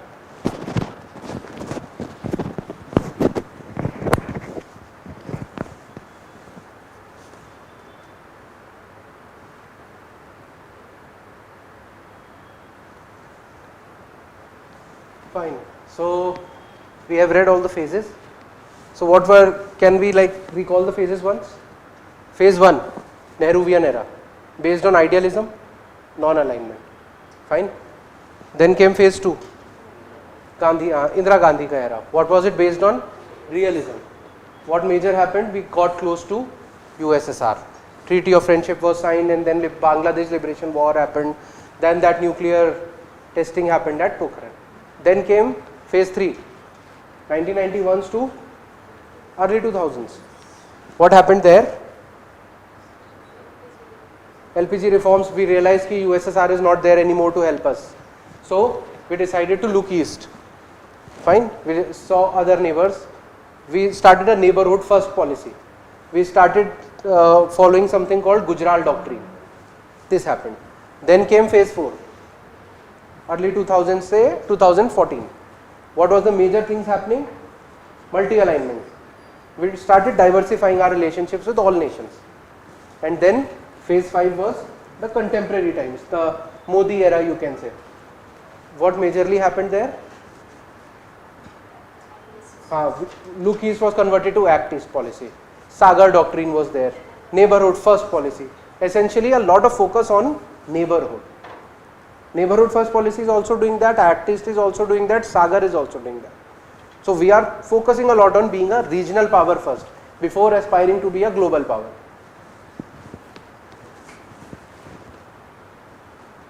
The details of these neighborhood first policy is also given, I will explain. It is also given here. Sagar is also given here. Sagar is what? Again, the word Sagar itself means ocean. Sagar means ocean, no? Sagar means ocean. So basically, India will be leading the Indian Ocean. That is why sometimes you see it is also called Indo-Pacific. Some people call it Asia-Pacific. Recently it is being called Indo-Pacific as it is dominated by India. We will get into the details of all this in the future lectures. Then look East to Act East, everything happened, I explained. Now we are acting. And a big thing that we have to keep in mind is China is also targeting the same countries. Fine. When we will see India-China relationship, there you will come across one thing called string of pearls. You know what is string of pearls? What is string of pearls? Tell me. Basically, China is encircling India. On all sides, India has these ocean, no? So it is building ports in Myanmar, in Bangladesh, Sri Lanka. It has ports everywhere. So in any day there comes a situation, it has to attack India. 10 ships, 10 ships, 10 ships, 10 ships, 10 ships. They all can attack India. Fine. And to counter this, India is also developing something. It is called the diamond necklace strategy. Behind the string of pearls, India now has its own military bases, ship bases. So if China releases ships, India will release ships from behind China also. So there is a whole game going on. We will read everything in India-China. No need to worry. Just remember one thing, in India's neighborhood, we are competing with China. If we go to Bhutan and say we will build a road for you, for free, China will say I will build 5 roads. Fine. Economically, is India more strong or China more strong? China has more money. Also, it is not a democracy. So, the leader over there is not supposed to explain or ask people how should I spend my money. India has limited financial things and it is a democracy. People are accountable over here. You have a limited budget over here. So, what we can give to a Bhutan, China can maybe give 10 times more. So that is why we sometimes have to resort to something called our cultural power, Buddhism, yoga, soft power, old relationship, because that is only what we have. Otherwise it is very difficult to compete with China as far as only money is concerned. So chalo, we'll read it in China, debt, trap, diplomacy and all. Write the heading, challenges to India's foreign policy. Current challenges. Current challenges to India's Foreign policy. What are the challenges do you think?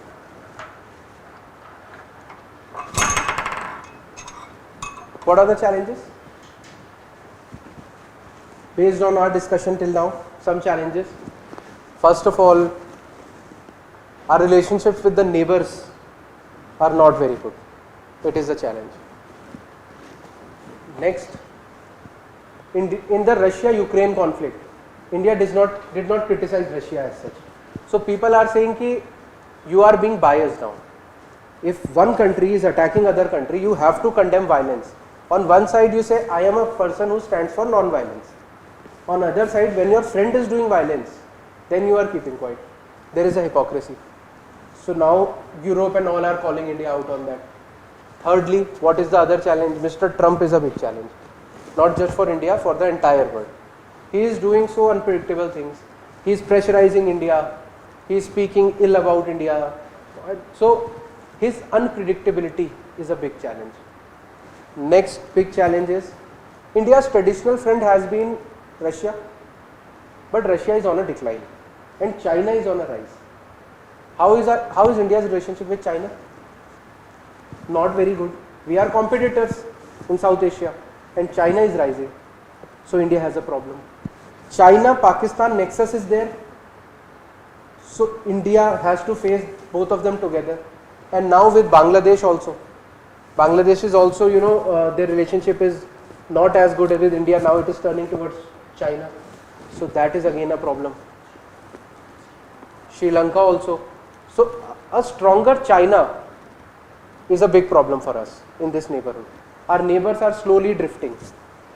Afghanistan, India had very good relations with Afghanistan, but currently now there is Taliban.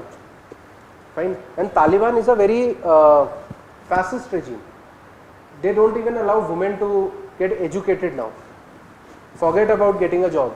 You don't even go to schools and have that parda, everything, and just sit at home. Now India cannot just go forward and say, okay, we have a working relationship with Taliban. Otherwise people will say, how can you have a relationship with a state who is so unfair to its women? Fine. So India-Afghanistan relationship is also on a downhill. So these are all big challenges.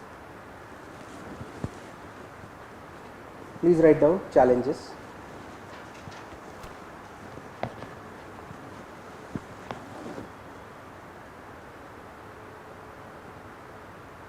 These I will give you. I am making you write some other points also.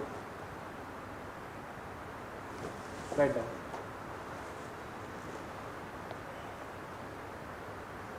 Managing border and security dynamics.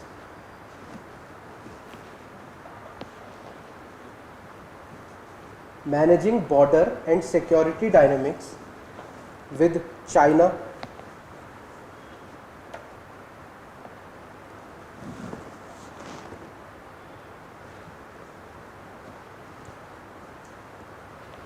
around LAC. LAC is the line of actual control. Around LAC and Indian Ocean. Around LAC and Indian Ocean. Next, instability. Next point, second point. Instability and turbulence in neighborhood.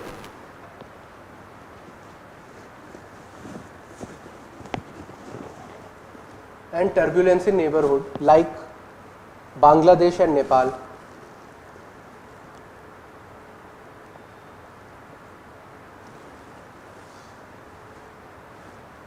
Bangladesh and Nepal. Achha, what happens if there is instability in Bangladesh or Nepal? How is it a challenge to India's foreign policy? There is instability, so what? It is in Nepal only, no? Why is India taking it as a challenge? Can you think? Why? See, because if there was a government for 10 years, India invested a lot of energy in that government, building relationship with those people, building, there are backdoor communication also happening. India is doing a lot of things for them, so there is a working relationship. And then suddenly there is a regime change. So all your efforts of 10 years is now wasted. Now again you will have to convince the new government. Again you will have to develop relationship. and again there will be a China or Pakistan who will also be trying the same. So that is what is the problem. Sheikh Hasina was a dear friend of India. Until she was in power, India-Bangladesh relations were called to be undergoing Shonali Adhyay. You know what is Shonali Adhyay? It was a saying. It's a Bangladeshi or Bengali saying. Shonali is golden. It is a golden period. Fine. But now that government is gone. So now China and Pakistan have gained primacy over there. US has gained primacy. All the strategic depth India had, the relationships we built, they are all gone now. So we have to redo it from zero again. So that is the problem. That is the problem with instability, turbulence. For example, Acha, tell me, if I make you the Foreign Minister of India, and you have two choices, having a stable Pakistan, a progressing Pakistan, or having an unstable Pakistan, a poor Pakistan, what will you have as a neighbor? Huh? Unstable and poor. Anybody who will have a progressive and stable Pakistan? Nobody. You all want it to be unstable and poor. But that's not good for India's foreign policy, India's security. I'll explain how. We are saying Pakistan should be poor and unstable because based on our history and hatred maybe for Pakistan. But you have to understand one thing. If there is instability in your house, around your house, people are poor, people are fighting. When they don't understand, they will start to find illegal ways to enter India, to make drugs inroads into India. They will start trafficking into India, human trafficking, terrorism. But if they are progressive, if they are earning well, they will not resort to terrorism, drug trafficking, human trafficking, and all these sort of things, money laundering, all the crimes. Do rich people do more crimes or poor people? Poor people, because there is lack of something and they want to achieve it. See? So having a progressive partner is always better. Why is whole of Europe so developed? And why South Asia as a whole, India, Bangladesh, Indonesia, all these nations are not as developed? Because we are poor. Poors are almost fighting. Yes, ma'am. Yes, yes, please. Why China wants I have it because it's developing nation. It is a developing nation. Yeah. Yes. Why it's claiming that Arunachal Pradesh? Why is it claiming Arunachal Pradesh? Because of something called the Middle Kingdom complex. We will talk about this when we talk China. Otherwise, it will be 20 minutes on something else. Basically, China historically, I'll give you a brief idea. Historically, it assumes that Arunachal, for example, have you heard about Akhand Bharat? Why does India want POK? Or Kalko, there must be people who will say bring back Pakistan also, it was also ours. So historically what has been ours, we always want it. Fine. So historically China believes that at one point of time it was such a big kingdom that Arunachal Pradesh was their territory. And they still want that territory in themselves. Tibet also they believe it was their territory and they occupied Tibet. Fine. So whatever you believe was my territory at one point of time, Akhand Bharat was there from India to Iran, we will take it back. So there is always that thing. It is our territory. India, in China the narrative is India has illegally occupied Arunachal. So they think Indians have illegally occupied and they are freeing it. Like we say na ki Pakistan have occupied this POK. They say India has occupied the other part of Kashmir. So narratives are different in different countries. Everybody thinks from their perspective. Fine. If somebody takes your land, fine, you had an ancestral property in your village, but somebody took a part of it. But now years have passed. But still somewhere down the line, if it was your great grandfather's zameen, their land, you will also think someday if I become powerful, no. If I become IS, I'll go back and take it. So that is the historical thing. So China wants ki now I'm getting powerful, I will take it from India, and it threatens India ki I do this, otherwise I will attack and take Arunachal. Do this. So they use it as a mechanism. China has a strategy. If you see China's history, what they do is, if this is the dividing line, this is my area, that is your area, I will jump 3 steps. And then when there is a ceasefire and we talk, I will come back 2 steps. but in the end I gained 1 step. You understand what happened? So that is how China does. We'll read it in China. Where was I? Yeah. As neighbors, we always need nations to progress. If Pakistan does well, it will stop India's problems. India's security can be better. Fine. That is why we never want instability.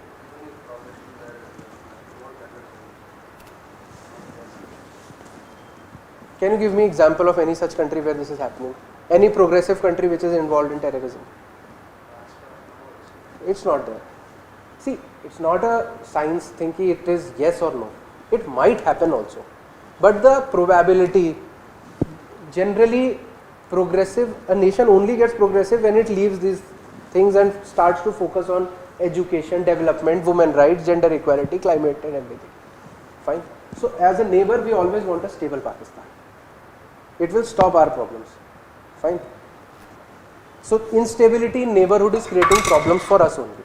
Bangladesh is now underway. There is this point, refugee crisis. If there is instability in Pakistan or Bangladesh and people are not happy over there, don't you think they will infiltrate into India as refugees? India already has such a big population. How many are we? Somewhere around, I think it should be 140, 150 CR by now. We don't have people, our resources to feed even our people. And now refugees are also coming in. How do we feed them? So it is a big problem for us. So that is why stable Pakistan, you stay in Pakistan, you stay in Bangladesh, let us also live. Fine. Do you want to live in a society where there is peace or two people are fighting every day? Of course, everybody wants a stable neighborhood. Any confusion still here? No. So that is why if there are protests in Nepal, creates a problem for us. We want stable things. Next, write down.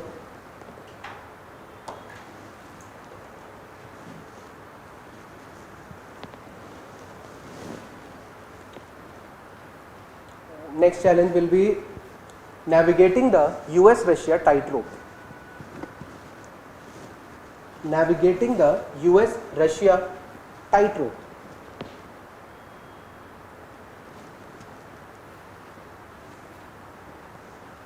Basically, you understand what is US-Russia tightrope? You don't have to still choose between US and Russia.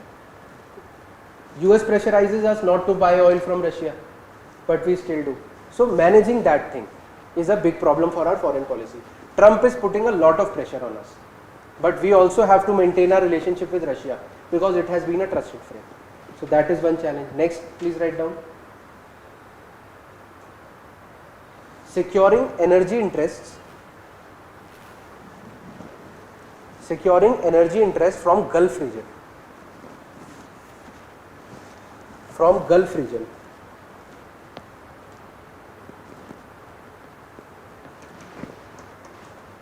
You understand this? We import a lot of our energy demands, oil, LPG from Gulf region. And Gulf is West Asia, Middle East, what we say, these countries, Saudi, UAE, Kuwait, Bahrain and everything. The problem over there is they are always undergoing some conflict or the other. Somebody is fighting somebody. Syria is fighting, Lebanon is fighting, everybody, Yemen is fighting, everybody is fighting. And in that fight what happens is the prices of oil go up. Whenever there is price, there is decrease of supply, prices go up. And India is very dependent on Gulf region, on Middle East for its oil. Recently you saw what happened. Iran got involved in a war. India had nothing to do, but petrol prices shot up. Now they are not getting decreased despite crude oil is now lower. It is around $70, but the prices are not there. If you see, there were also shortage of gas cylinders. LPG crisis happened. Why? India had nothing to do with it, but two people were fighting there. India is dependent on them and India is suffering. So it is a foreign policy challenge. How do you secure that? That is why if you see, India is diversifying. We buy it from Gulf also, we buy oil from Russia also, we are buying oil from Venezuela also, we are buying oil from US also. Why? Because no over dependence. If Gulf chokes, we still have some supplies, emergency supplies we should have. Any doubts still here? Simple. Write down next. Leadership of Global South. Leadership of Global South versus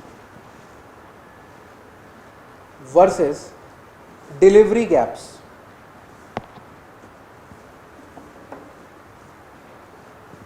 We are going to explain this point. Write something in this point. Please write down.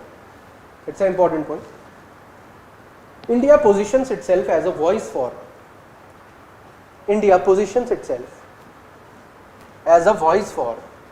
Global South.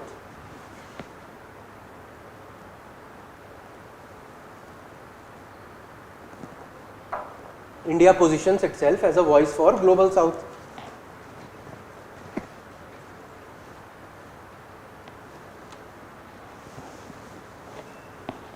But the real challenge lies in matching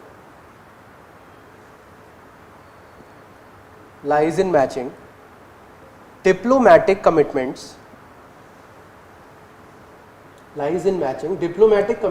with actual delivery.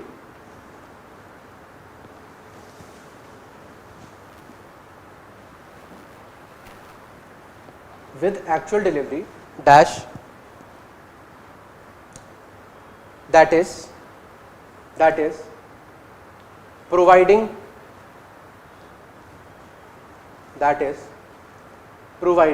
developmental finance,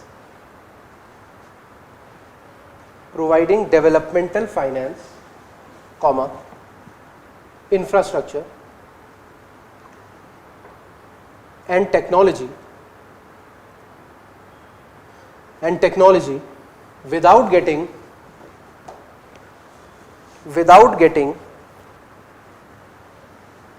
outspent by China's Belt and Road Initiative.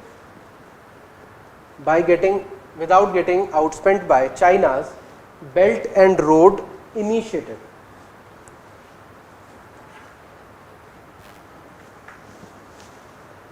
So India projects itself as voice of Global South. We discussed, we become the leader of Global South, and we say ki African nation, if there is a poor African nation, we go there. We say, what do you need? It says we need infrastructure, roads. We say, we'll do it for you, we'll build, you are our friend, we'll do it for you. Fine. But there is one more person, China. China is also standing right beside you. It says, we'll make 5 roads for you. You are promising 1 road, it is promising 5 roads. You are saying we'll do it in 100 CR, it is saying we'll not take any money. What do you think that nation will decide? To go with India or with China? China. So that is a big challenge. If we want to be the leader of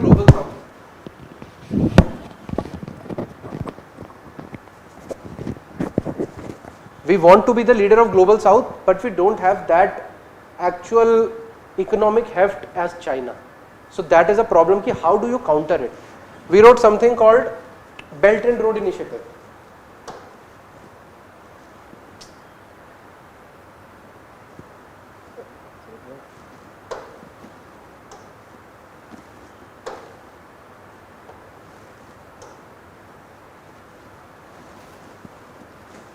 Ignore. So we wrote something as Belt and Road Initiative. What is Belt and Road Initiative of China? Anybody knows? Basically, what China is doing, it is trying to develop strategic assets in all countries. It is going to nations, it says, we'll do something for you.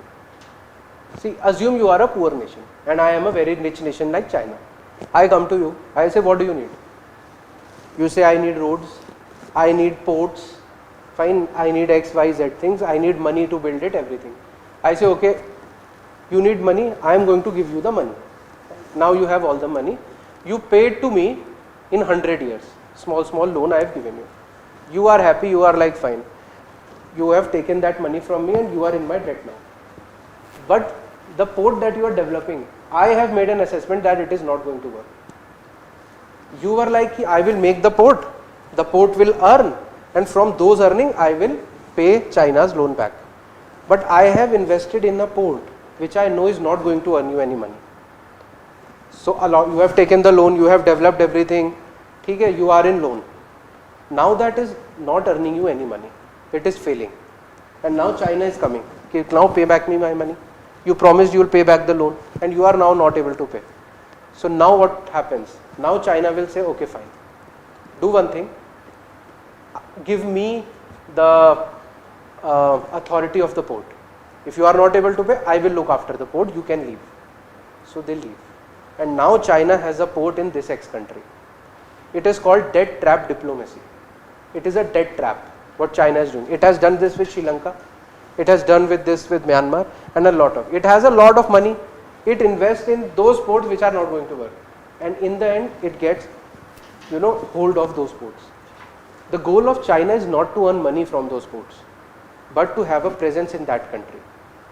You understand what is happening?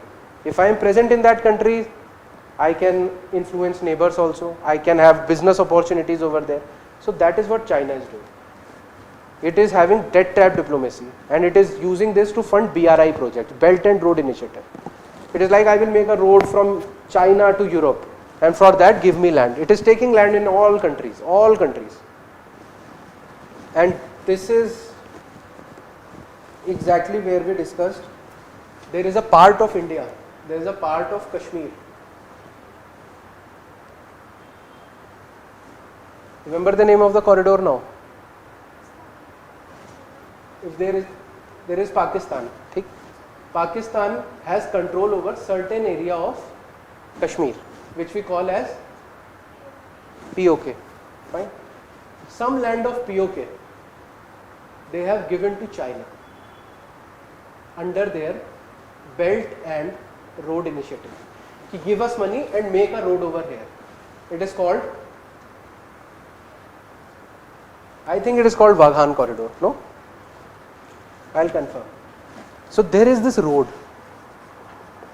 which China is building in POK.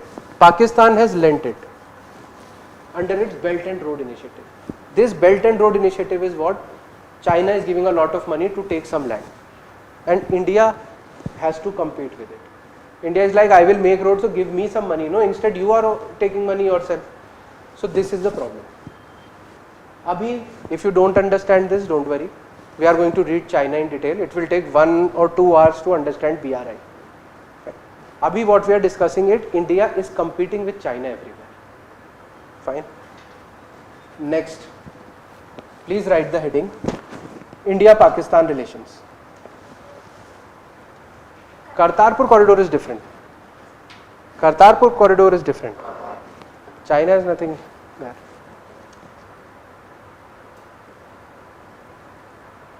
India-Pakistan relations. Now we will go country-wise. Till now we were having a basic idea of IR. What is non-alignment? What is Cold War? What was strategic ambiguity and everything? What is national interest? China problem, everything. Basic idea we had. Now we have to go country-wise. India-Pakistan. First country will be Pakistan. What is neighborhood first policy? Look East, Act East. We have a basic idea now.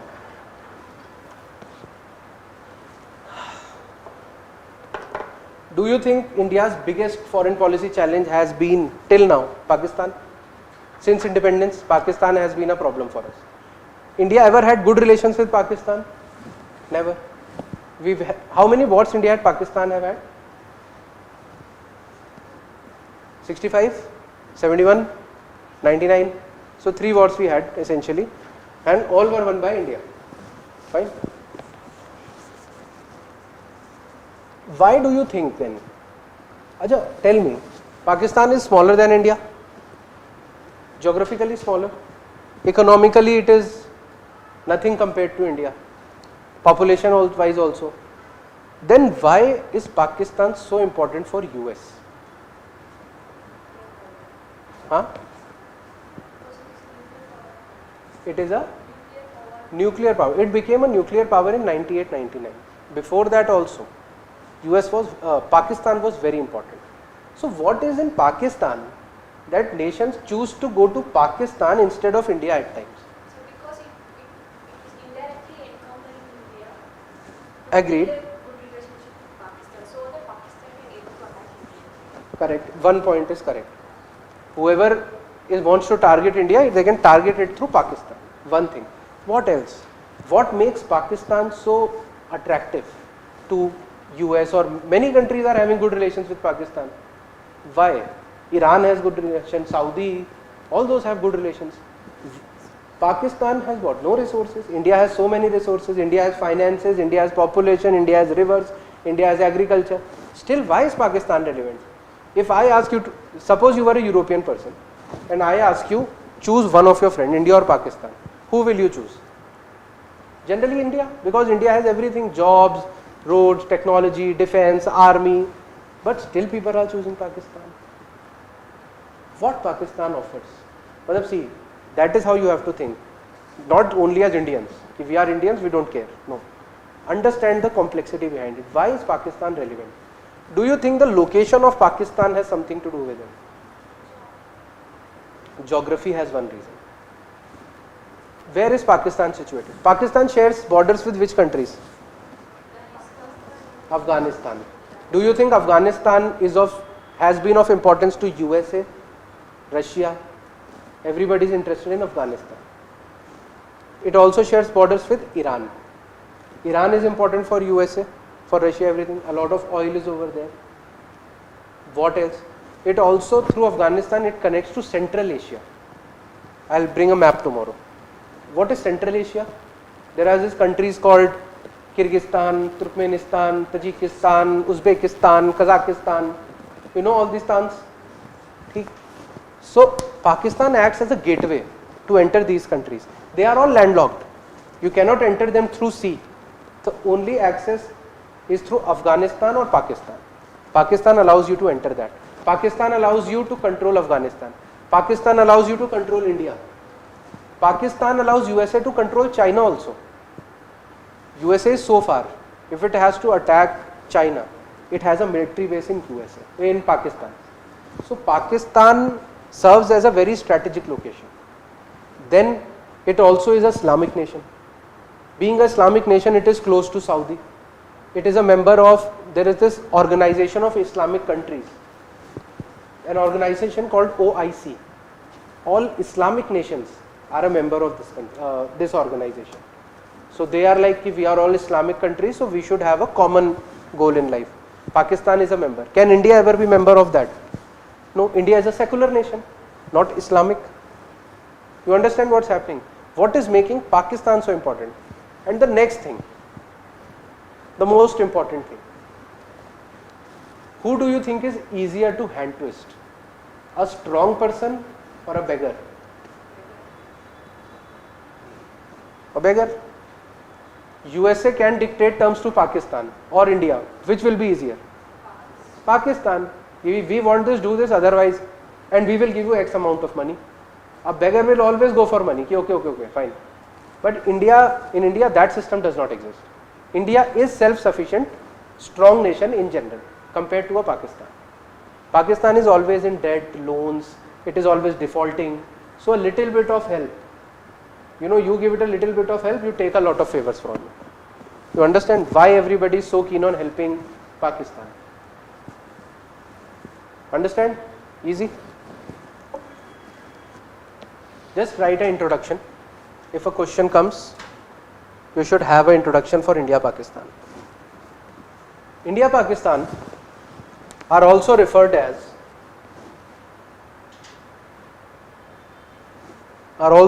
to as conjugal twins. Conjugal twins or brother enemy or brother enemy.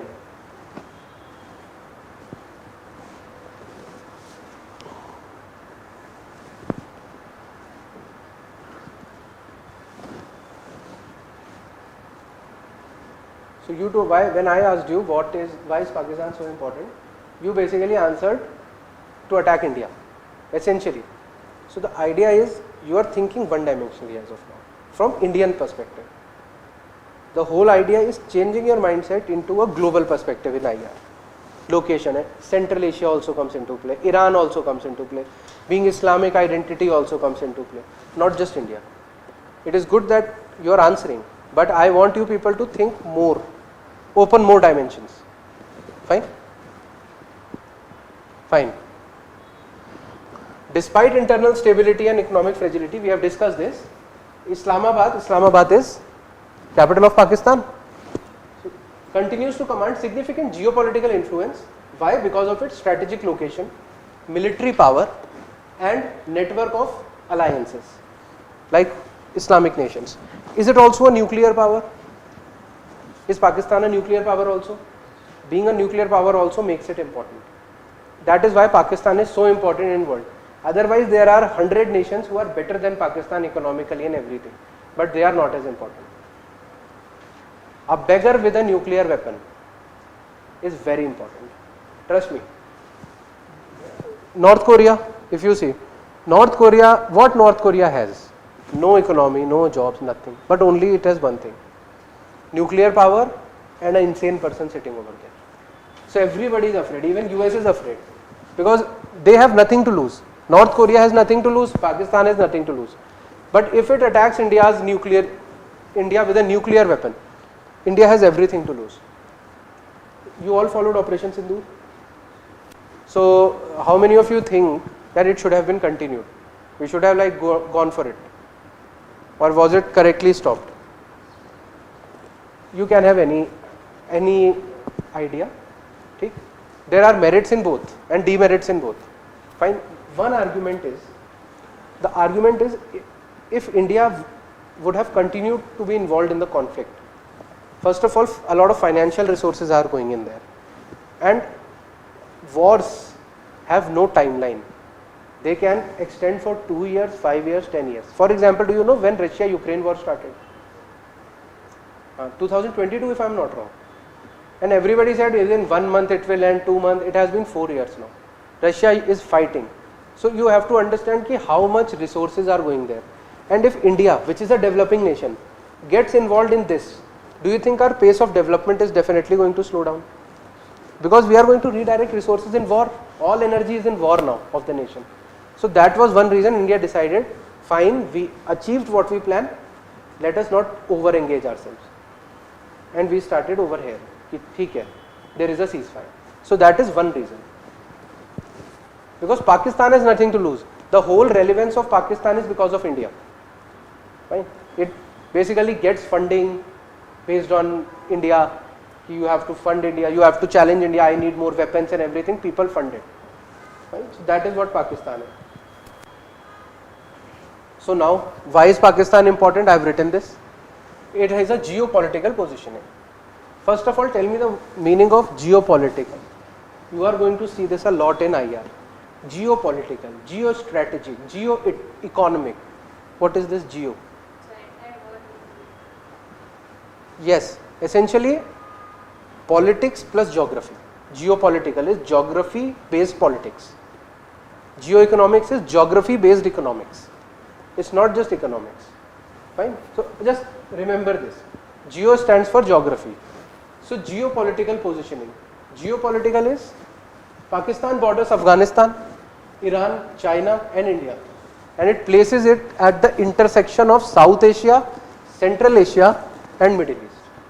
From Pakistan, you can directly go to Iran or Middle East. You can go to Central Asia and you can go to India. So it is the central point. Fine. That is why I told you its location is so important. That is why everybody is interested.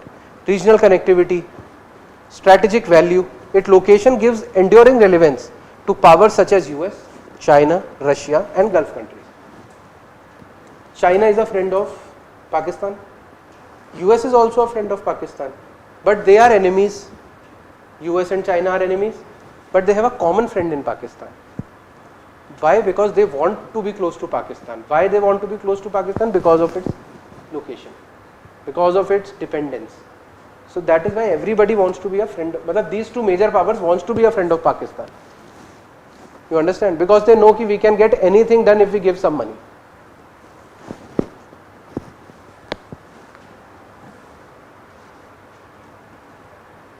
Sir, is there any reason for Gulf countries called as Prelims? Why? Yes, of course. It is named by, it is called by two names, West Asia and Middle East.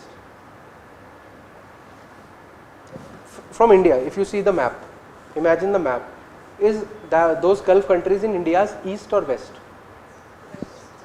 West.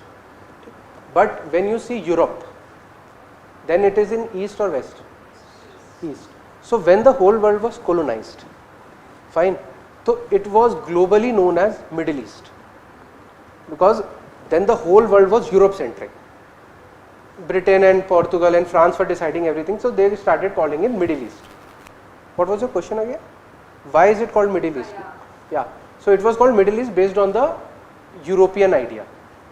The whole world was Europe's colony. So Europe it is east from Europe, so that is why it was called Middle East. Not north, not south, middle and east. That is Middle East. But now, after the breakage of colonial era European, when India came into play, India started calling it West Asia, because in India, for India's perspective, it is West Asia, not Middle East. So now that is why we called it West Asia also. So that is how the naming works. Whoever has the power names it. When Europe has the power, it was called Middle East, because the whole worldview was Europe centric. Fine. Now, you should always write West Asia. Nobody is going to penalize if you write Middle East, but you are Indians, no? So we should write from our own perspective, it is West Asia. Fine. Understand why Middle East and West Asia?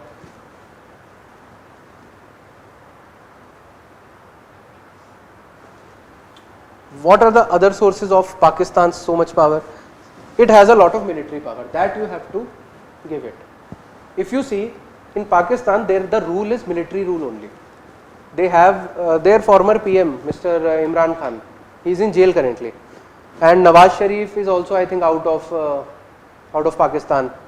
Pervez Musharraf was also out of Pakistan. Currently, who is the PM of Pakistan?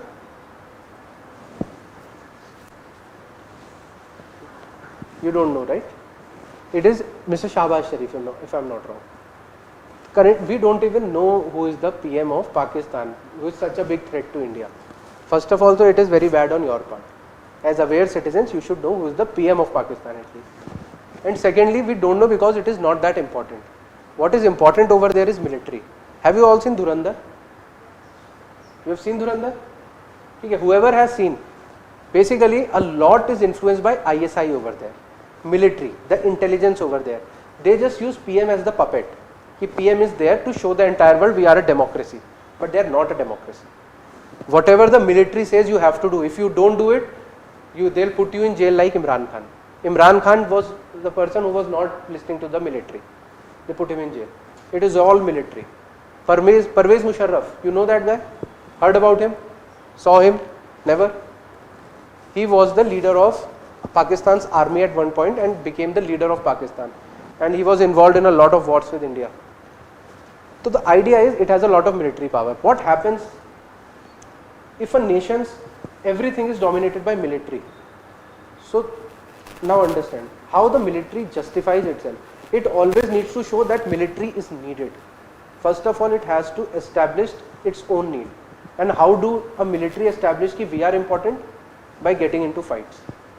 By showing that, see, India and Pakistan are having a fight. If military was not there, there would have been no Pakistan. That is why military is important. Pakistan continues to get into conflicts. Why? To establish the prominence of military. Military is important. We cannot listen to these bloody civilians. They don't know nothing. We know everything. We are military. So that is why military is so important there. Everything is controlled by military. And just because everything is controlled by military, the major portion of the budget is also coming to the military. Everything is by the military, and that is why they have a very strong military. Fine. There were reports in Operation Sindoor that Indian planes fell. We still don't know whether those reports were true or not. But can everybody conclusively say that India defeated Pakistan in Operation Sindoor? Can we say that conclusively ki yes, we won? As Indians we can, but in Pakistan people are saying Pakistan won. India mein people are saying India won. Globally the understanding is nobody really won, nobody really lost, but yes, Pakistan backed away. At some point of time, Pakistan was fearful that now India will go for a nuclear option maybe, and they backed off. The idea is Pakistan has a decent military, not as strong as India definitely, but they have a decent military. It possesses nuclear weapons. So that is why it gives power. It possesses around 200 nuclear warheads. Do you know how much India has? Somewhere around this number only, but somewhere around 190 I think, or 150s. So it might be lesser than Pakistan. Honestly, in nuclear warheads this number does not matter at all. All you need is 10. You blast 10, the entire nation is gone. But people have 200, 300 for some reason. Also, Pakistan is backed by China, and Pakistan is also backed by USA. So that also gives a power to Pakistan. In Operation Sindhu, do you think Pakistan attacked India without the help of China? Of course, they were being fed information by China. They were also using Chinese jets, and Turkey also sent its drones. Yes, so it has helped. India does not have a lot of help. If there was one nation which was supporting India openly, it was Israel. Fine, we are with India, if you need help, we will be there. But Pakistan had direct support from Turkey, China, maybe US indirectly.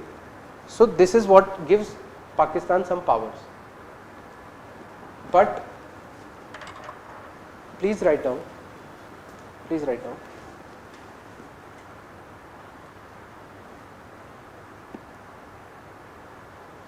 So firstly, let's just see one more slide and then we'll start writing now. What else is this power of Pakistan? It has a lot of alliances. It is a part of a lot of alliances. For example, I told you it is a part of Organization of Islamic Countries. Pakistan links with the Organization of Islamic Cooperation, and then all Islamic nations are there, so they take a decision. Pakistan projects itself as the leader of Islamic world. We are the leader of Islamic world, you have to listen to us. So tell me one thing, if there are 57 nations, somewhere around 57 are there, and Pakistan comes up and stands in that meeting and says, see, in India Muslims are being treated very badly, people who follow Islam are being treated very badly, we condemn it. Do you all also condemn it? Can they say no? We are all Islamic nation, we have to condemn it. So they will also say yes, we condemn it. So then Pakistan will say, see, all 58 nations are condemning India for their behavior with Muslims. Fine. So that gives them a global credibility. What Pakistan is saying is being backed by so many nations, but they have to back it because they are all Islamic nations. They cannot just say no or yes. If you see in isolation, India has a very good relationship with Saudi Arabia. India has a very good relationship with UAE, Kuwait, Bahrain, even Iran had a very good relationship. But when you see the organization and you add Pakistan into it, it influences everybody and it plays the Islamic card. It always plays the religion card, minority card, to establish India as anti-Islamic. But if you see, India has more Muslims than Pakistan. Fine, living here. Any country which has more Muslims than India? Just as GK. I think Indonesia is there. Indonesia has more. Apart from that, India has the biggest number of Muslims, and they are living very happily and safely over here. But they want a narrative that we are not safe. If there is one or two incidents, they are going to take it to the global stage and say, see, this is what is happening in India. We have to raise our voices together. So that is what Pakistan does. India has a lot of diaspora. We discussed diaspora. We have a lot of people in USA. We have a lot of people in Canada, Iran, UAE. A lot of Indians are there. But a lot of Pakistanis are also there. A lot of Pakistanis are there in USA. A lot of Pakistanis are there in Iran or UAE.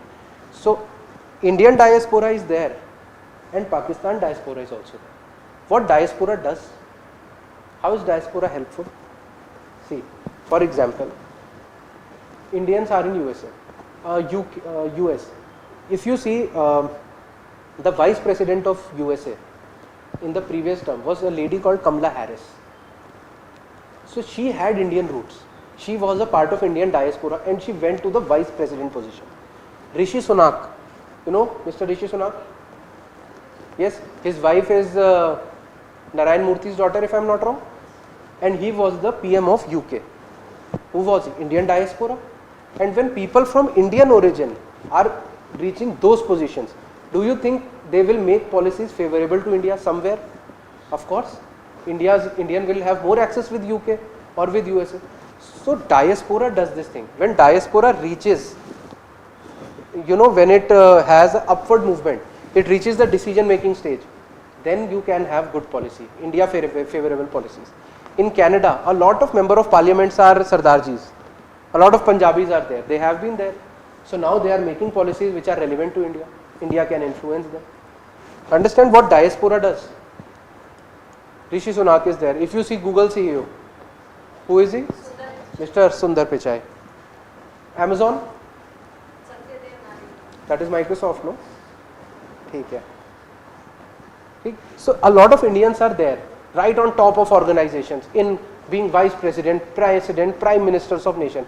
That is the power of Indian diaspora. But then there is also Pakistani diaspora. Pakistan also has a lot of people in US Parliament, in UK Parliament. So India tries to make policies which are beneficial to India, but Pakistani diaspora tries to have policies which are beneficial to Pakistan also. So Pakistan also has a lot of diaspora. So that is also a reason of Pakistan's power. Nowhere close to India, but still it has. That is the main idea.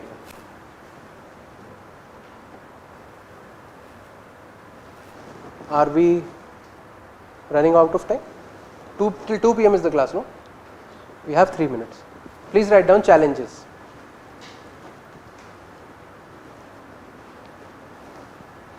I will give this entire thing to you, but challenges are important in India-Pakistan relations. Challenges is the most important part. Can you tell me what are the challenges in India-Pakistan relations? A lot of challenges are there, I want you to tell me now. Come on, India-Pakistan mein you have to speak up. Border issue. Sorry? They are backed by enemy countries. 1 point each. Issues in India-Pakistan relation. Terrorism. Terrorism is an issue. Drug trafficking is an issue. Drugs is coming into Punjab. Money laundering. They are having fake currencies of Indian notes. Fine. They are training terrorists. What else? There is a history also of partition. There have been wars. There is trust deficit. Recently there was Pahalgam attack. You know Pahalgam attack? Date, anybody remembers? May, yes? April? Yeah, I think it's 22nd, I think. Fine. So Pahalgam happened. 2008 attacks happened. Remember? 2008 attacks, Mumbai? Yes? Pakistan has also given safe havens to global terrorists like Hafiz Saeed. He is there. Dawood Ibrahim. He is there. So this is happening. You know, a very big terrorist was caught in Pakistan, Abbottabad. Osama bin Laden. Yes? He was caught from Pakistan, lifted by the US Army. So my whole idea is, all these challenges you have to write. Recently, after Operation Sindhu, India did something which created a huge issue between India and Pakistan. Can you go there? Can you guess?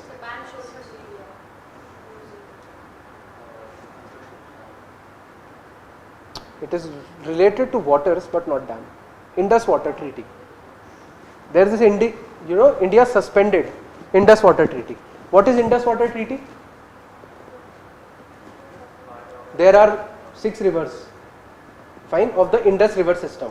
What are the geographies done? Tell me the 6 rivers then. Indus, Chenab, Jhelum, Satluj, Ravi, Bias. These 6 rivers.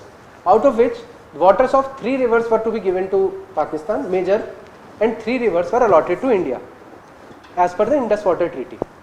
Which 3 rivers were allotted to Pakistan? Indus.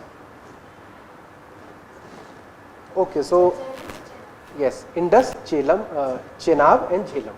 So waters of these 3 rivers was to be given to Pakistan, but it was passing through India.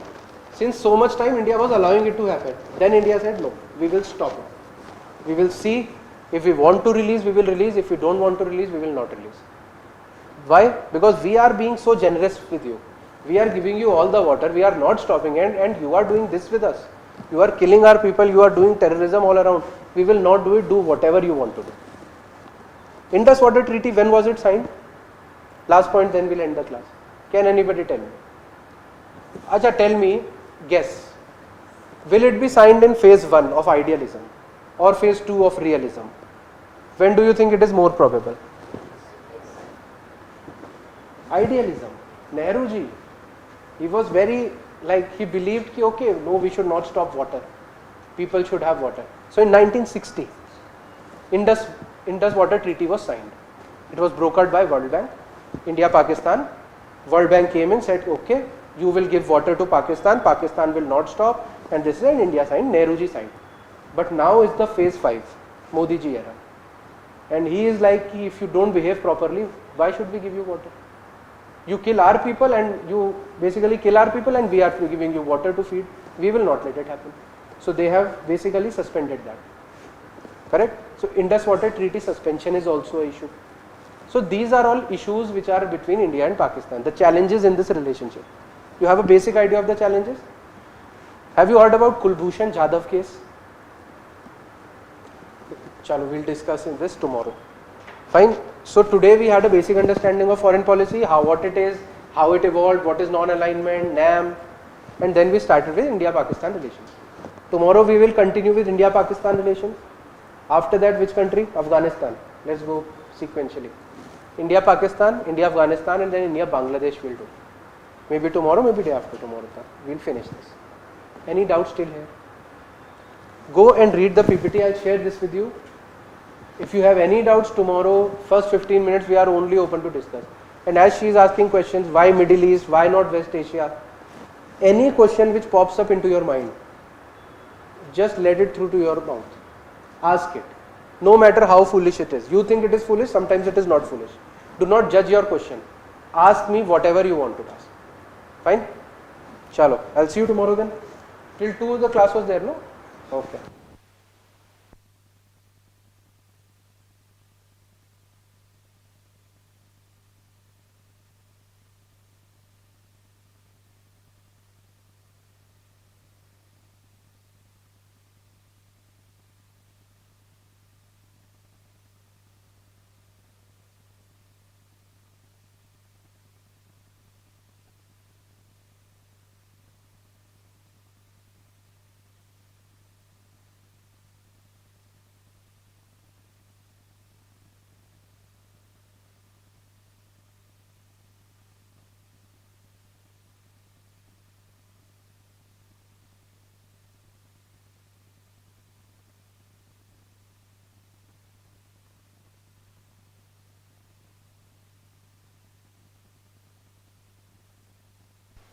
Discuss the elements of continuity and change. Discuss the elements of continuity and change in evolution of India's foreign policy. Discuss the elements of continuity and change in India's foreign policy.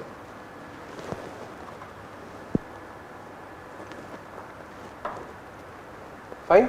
It is a 10 marker, 150 words. Fine, you will attempt, try to attempt, take help from wherever you want, just write it.